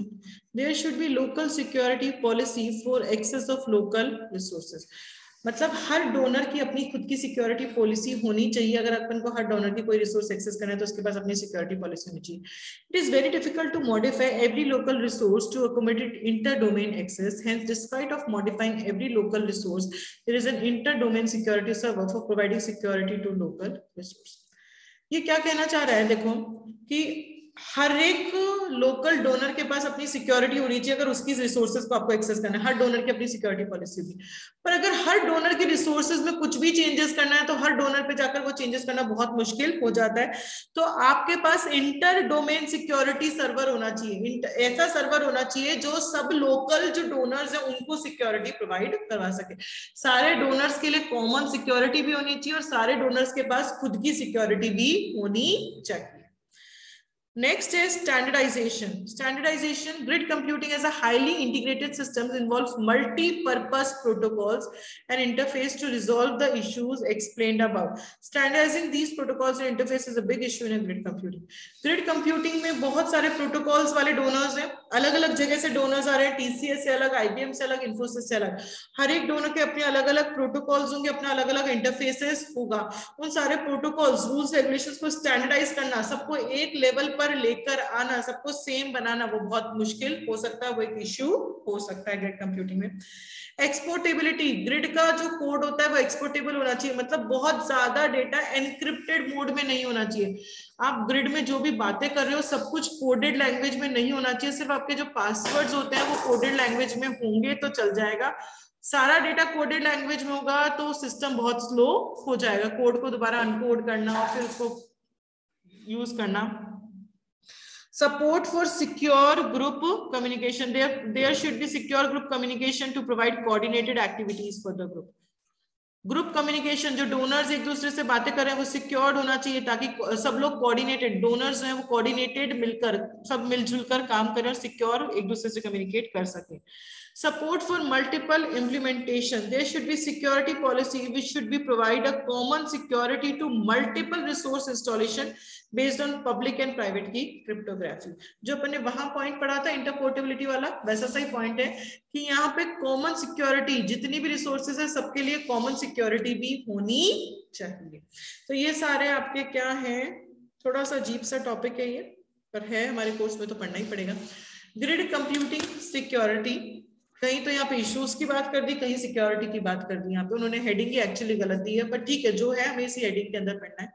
तो ग्रिड कंप्यूटिंग सिक्योरिटी पहला क्या है, सिक्योर्ड सिंगल साइन ऑन, की यूजर सिर्फ एक बार ऑथेंटिकेटेड होगा, फिर अंदर जाकर वो रिसोर्सेज को चाहे एक्सेस करे, चाहे यूज करे, चाहे दोबारा से रिलीज करे, बार बार उसको ऑथेंटिकेशन करने की जरूरत ना पड़े, दोबारा उसको आईडी पासवर्ड ना डालना पड़े। सेकंड है रिसोर्स मैनेजमेंट, या रिसोर्सेज अलग अलग डोमेन से आ रही है, सबका अपना अलग अलग मैनेजर होते हैं, इस ग्रिड के पास उनका पूरा कंट्रोल नहीं है, फिर भी ग्रिड को उन रिसोर्सेज को अलग अलग यूजर्स को देना है, उनकी प्रायोरिटी डिसाइड करनी है, ये ग्रिड के लिए आसान नहीं है, ये उसके लिए इशू हो सकता है। नेक्स्ट है डेटा मैनेजमेंट, अगर ग्रिड पे ऐसा काम आ गया जिसमें बहुत ज्यादा डेटा यूज हो रहा है तो ग्रिड की रिस्पॉन्सिबिलिटी की एफिशिएंट मैनेजमेंट और ट्रांसफर होना चाहिए एक जगह से दूसरी जगह डेटा का। तो जो अलग अलग जगह से डेटा आ रहा है वो ट्रांसपेरेंट होना चाहिए, वो शेयर्ड होना चाहिए, सिक्योर होना चाहिए। ये रिस्पॉन्सिबिलिटी किसकी है, ग्रिड की रिस्पॉन्सिबिलिटी होती है। Then management and protection of credentials, जो आपके पासवर्ड्स हैं प्राइवेट की, उनको आपको सिक्योर रखना है, प्रोटेक्ट रखना है। Then interoperability with local security solution, अगर आपको लोकल रिसोर्स को एक्सेस करना है तो लोकल सिक्योरिटी होनी चाहिए, पर अगर आपको चेंजेस करने हैं तो हर जगह जाकर चेंज करना पॉसिबल नहीं है, इसके लिए इंटर डोमेन सिक्योरिटी होनी चाहिए, जिसकी वजह से हर जगह चेंजेस रिफ्लेक्ट हो जाएंगे अपने आप। हर लोकल सिक्योरिटी के लिए वो एक मेन हेड हो जाएगा, inter security service. Then standardization, grid में अलग अलग जगह से सर्विसेज मिल रही हैं डोनर्स से, तो उनके प्रोटोकॉल्स अलग, उनके इंटरफेसेस अलग, उन सबको स्टैंडर्डाइज करना बहुत मुश्किल हो जाता है। एक्सपोर्टेबिलिटी, ग्रिड का कंटेंट बहुत एक्सपोर्टेबल नहीं होना चाहिए, सब कुछ कोडेड फॉर्म में नहीं होना चाहिए, कम चीजें होनी चाहिए ताकि सिस्टम आसानी से रन कर सको। Support for secure group communication, जो भी ग्रुप में कम्युनिकेशन हो रहा है वो कोऑर्डिनेटेड होना चाहिए, ग्रुप के लोग मिलजुल कर काम करें और सिक्योर्ड कम्युनिकेशन होना चाहिए। सपोर्ट फॉर मल्टीपल इंप्लीमेंटेशन, एक कॉमन सिक्योरिटी होनी चाहिए जो सब लोगों के लिए, सारी रिसोर्सेज के लिए कॉमन सिक्योरिटी भी होनी चाहिए। ठीक है, तो ये सारे अपन ने क्या पढ़े, सिक्योरिटी, ग्रिड कंप्यूटिंग में क्या सिक्योरिटी आप लगाओगे, क्या कंस्ट्रेंट्स, क्या लिमिटेशंस, ध्यान रखते हुए अपन सिक्योरिटी लगाते हैं, ये सारे क्या होते हैं, ग्रिड कंप्यूटिंग सिक्योरिटी होती है। दोबारा रिवाइज करना है इस टॉपिक को। पहला पॉइंट है सिंगल साइन ऑन, इसका मतलब क्या है, स्टार्टिंग में ऑथेंटिकेशन होगा, बाद में वो एक्सेस करे, चाहे यूज करे चाहे रिलीज करे, उसको बार बार ऑथेंटिकेशन करने की जरूरत नहीं है। सेकंड क्या है, रिसोर्स मैनेजमेंट, रिसोर्सेज आ कहां से रही हैं, अलग अलग जगह से, ग्रिड के पास कोई कंट्रोल नहीं है, पर यूजर्स जो अलग अलग यूजर्स हैं, ग्रिड की जिम्मेदारी है उन यूजर्स को रिसोर्सेज देने की, जिम्मेदारी किसकी है, ग्रिड की है, तो उन रिसोर्सेज को मैनेज करना, और मेरा काम पहले हो वो खुद का काम बाद में करे, मतलब ग्रिड का जो काम है उसकी भी प्रायोरिटी उसको भी मिले, ये सब ग्रिड के लिए, ग्रिड की जिम्मेदारी होती है, ग्रिड के लिए इशू हो सकता है। नेक्स्ट क्या है, डेटा मैनेजमेंट, अगर ग्रिड के पास ऐसा काम आ गया जिसमें बहुत ज्यादा डेटा इन्वॉल्व है, तो ग्रिड की जिम्मेदारी है कि एफिशिएंट ट्रांसफर ऑफ डेटा होना चाहिए, एक जगह से दूसरी जगह जो डेटा ट्रांसफर हो रहा है वो एफिशिएंट होना चाहिए। डेटा अलग अलग जगह से आता है तो वो डेटा कैसा होना चाहिए, सिक्योर्ड होना चाहिए, ट्रांसपेरेंट होना चाहिए, एफिशिएंट होना चाहिए। नेक्स्ट क्या है, management and protection of credentials, मतलब पासवर्ड्स और प्राइवेट की सेफ रहनी चाहिए, लीक आउट नहीं होना चाहिए। नेक्स्ट क्या है, interoperability with local security solution, local resource को एक्सेस करना है, D1 की रिसोर्स को एक्सेस करना है, तो D1 के पास खुद का सिक्योरिटी तो होगा ही होगा, पर अगर मुझे उसकी रिसोर्स में कोई भी चेंजेस करना है तो हर जगह जाकर चेंजेस करना पॉसिबल नहीं है, इसलिए इंटर डोमेन सिक्योरिटी सर्वर होना चाहिए। नेक्स्ट क्या है, स्टैंडर्डाइजेशन, कि अलग अलग जगह से आपको सर्विसेज मिल रही हैं, अलग अलग जगह के अलग अलग प्रोटोकॉल्स, अलग अलग इंटरफेस, उन सबको स्टैंडर्डाइज करना, एक लेवल पर लेकर आना बहुत मुश्किल हो जाता है। नेक्स्ट क्या है, कि सारा कोड एक्सपोर्टेबल नहीं होना चाहिए, सारा कोड एनक्रिप्टेड नहीं होना चाहिए, ताकि अपन आसानी से एक जगह से दूसरी जगह उसको एक्सपोर्ट कर सके। नेक्स्ट क्या है, मल्टीपल ग्रुप कम्युनिकेशन, कि जो भी ग्रुप में बातें हो रही हैं वो कोऑर्डिनेटेड वे में होनी चाहिए एंड सिक्योर होनी चाहिए। एंड मल्टीपल इंप्लीमेंटेशन, उसके लिए आपके पास एक सिक्योरिटी होनी चाहिए, कॉमन सिक्योरिटी होनी चाहिए, जितने भी मल्टीपल सर्वर्स, जितने भी रिसोर्सेज उनके लिए कॉमन सिक्योरिटी भी होनी चाहिए, पूरे ग्रिड के लिए, सारे डोनर्स के लिए कॉमन सिक्योरिटी भी होनी चाहिए। क्लियर, तो ये अपन ने पढ़ लिया ग्रिड कंप्यूटिंग, इसमें अपन ने व्हाट इज ग्रिड कंप्यूटिंग पढ़ा, उसके बेनिफिट्स पढ़े, उसके रिसोर्सेज पढ़े, उसका अपन ने एप्लीकेशंस पढ़ा एंड उसकी अपन ने सिक्योरिटी पढ़ी। हमें रिसोर्स मैनेजमेंट वाले पॉइंट में prioritising local job super system job, मतलब जो उसका जैसे D1 D2 D3 तो उनमें जो लोकल D1 है वो, हाँ मतलब D1 है ना, D1 ऐसा नहीं होना चाहिए सिर्फ खुद का काम कर रहा है, TCS का ही काम कर रहा है, D1 में ये नहीं होना चाहिए, D1 के पास ये भी होना चाहिए कि वो ग्रिड का काम भी करे। नहीं आया समझ, D1 है, D1 ग्रिड का, TCS का है, डोनर 1 जो है, डोनर 1 वाला कंप्यूटर किसका है, TCS का। तो ऐसा नहीं होना चाहिए कि ये कंप्यूटर सिर्फ TCS का काम कर रहा है, ये कंप्यूटर ग्रिड का काम भी करना चाहिए। ठीक है, चलो ग्रिड कंप्यूटिंग कंप्लीट हो गया, ये अपन पढ़ते रहे, टाइम अपना इसी में पूरा हो जाता है, कब सुनूं मैं। मैम, हाँ जी, ये जो पॉइंट्स है एग्जैक्टली रिलेटेड किस, ग्रिड कुछ तो सिक्योरिटी से भी रिलेटेड है, कुछ उसने इश्यूज बता दिए कि ग्रिड को क्या क्या इश्यूज आ रहे हैं। बेसिकली तो ये हेडिंग गलत है, मैं आपको बता दूं, ग्रिड कंप्यूटिंग सिक्योरिटी में तो यहाँ सिक्योरिटी के बारे में बात करनी चाहिए, उसने मिक्स कर दिया, सिक्योरिटी मिक्स कर दिया और जो उसके इश्यूज हैं, जो उसकी लिमिटेशंस हैं, बाउंड्रीज हैं, वो उसने मिक्स कर दिया। पर हमें इसी हेडिंग के अंदर याद करना है क्योंकि आईसीआई ने ये दिया है तो हमें यही लर्न करना है। Okay ma'am. हाँ ठीक है, ओके मैम। चलो बाय। कल याद करके आना बच्चों, कल तो मैं 100% सुनूंगी, 3 दिन का हो गया, 100% कल मैं सुनूंगी, फिर अपन आगे पढ़ेंगे। तो जब पूरा चैप्टर एक साथ बताना पड़ेगा तब क्या करोगे?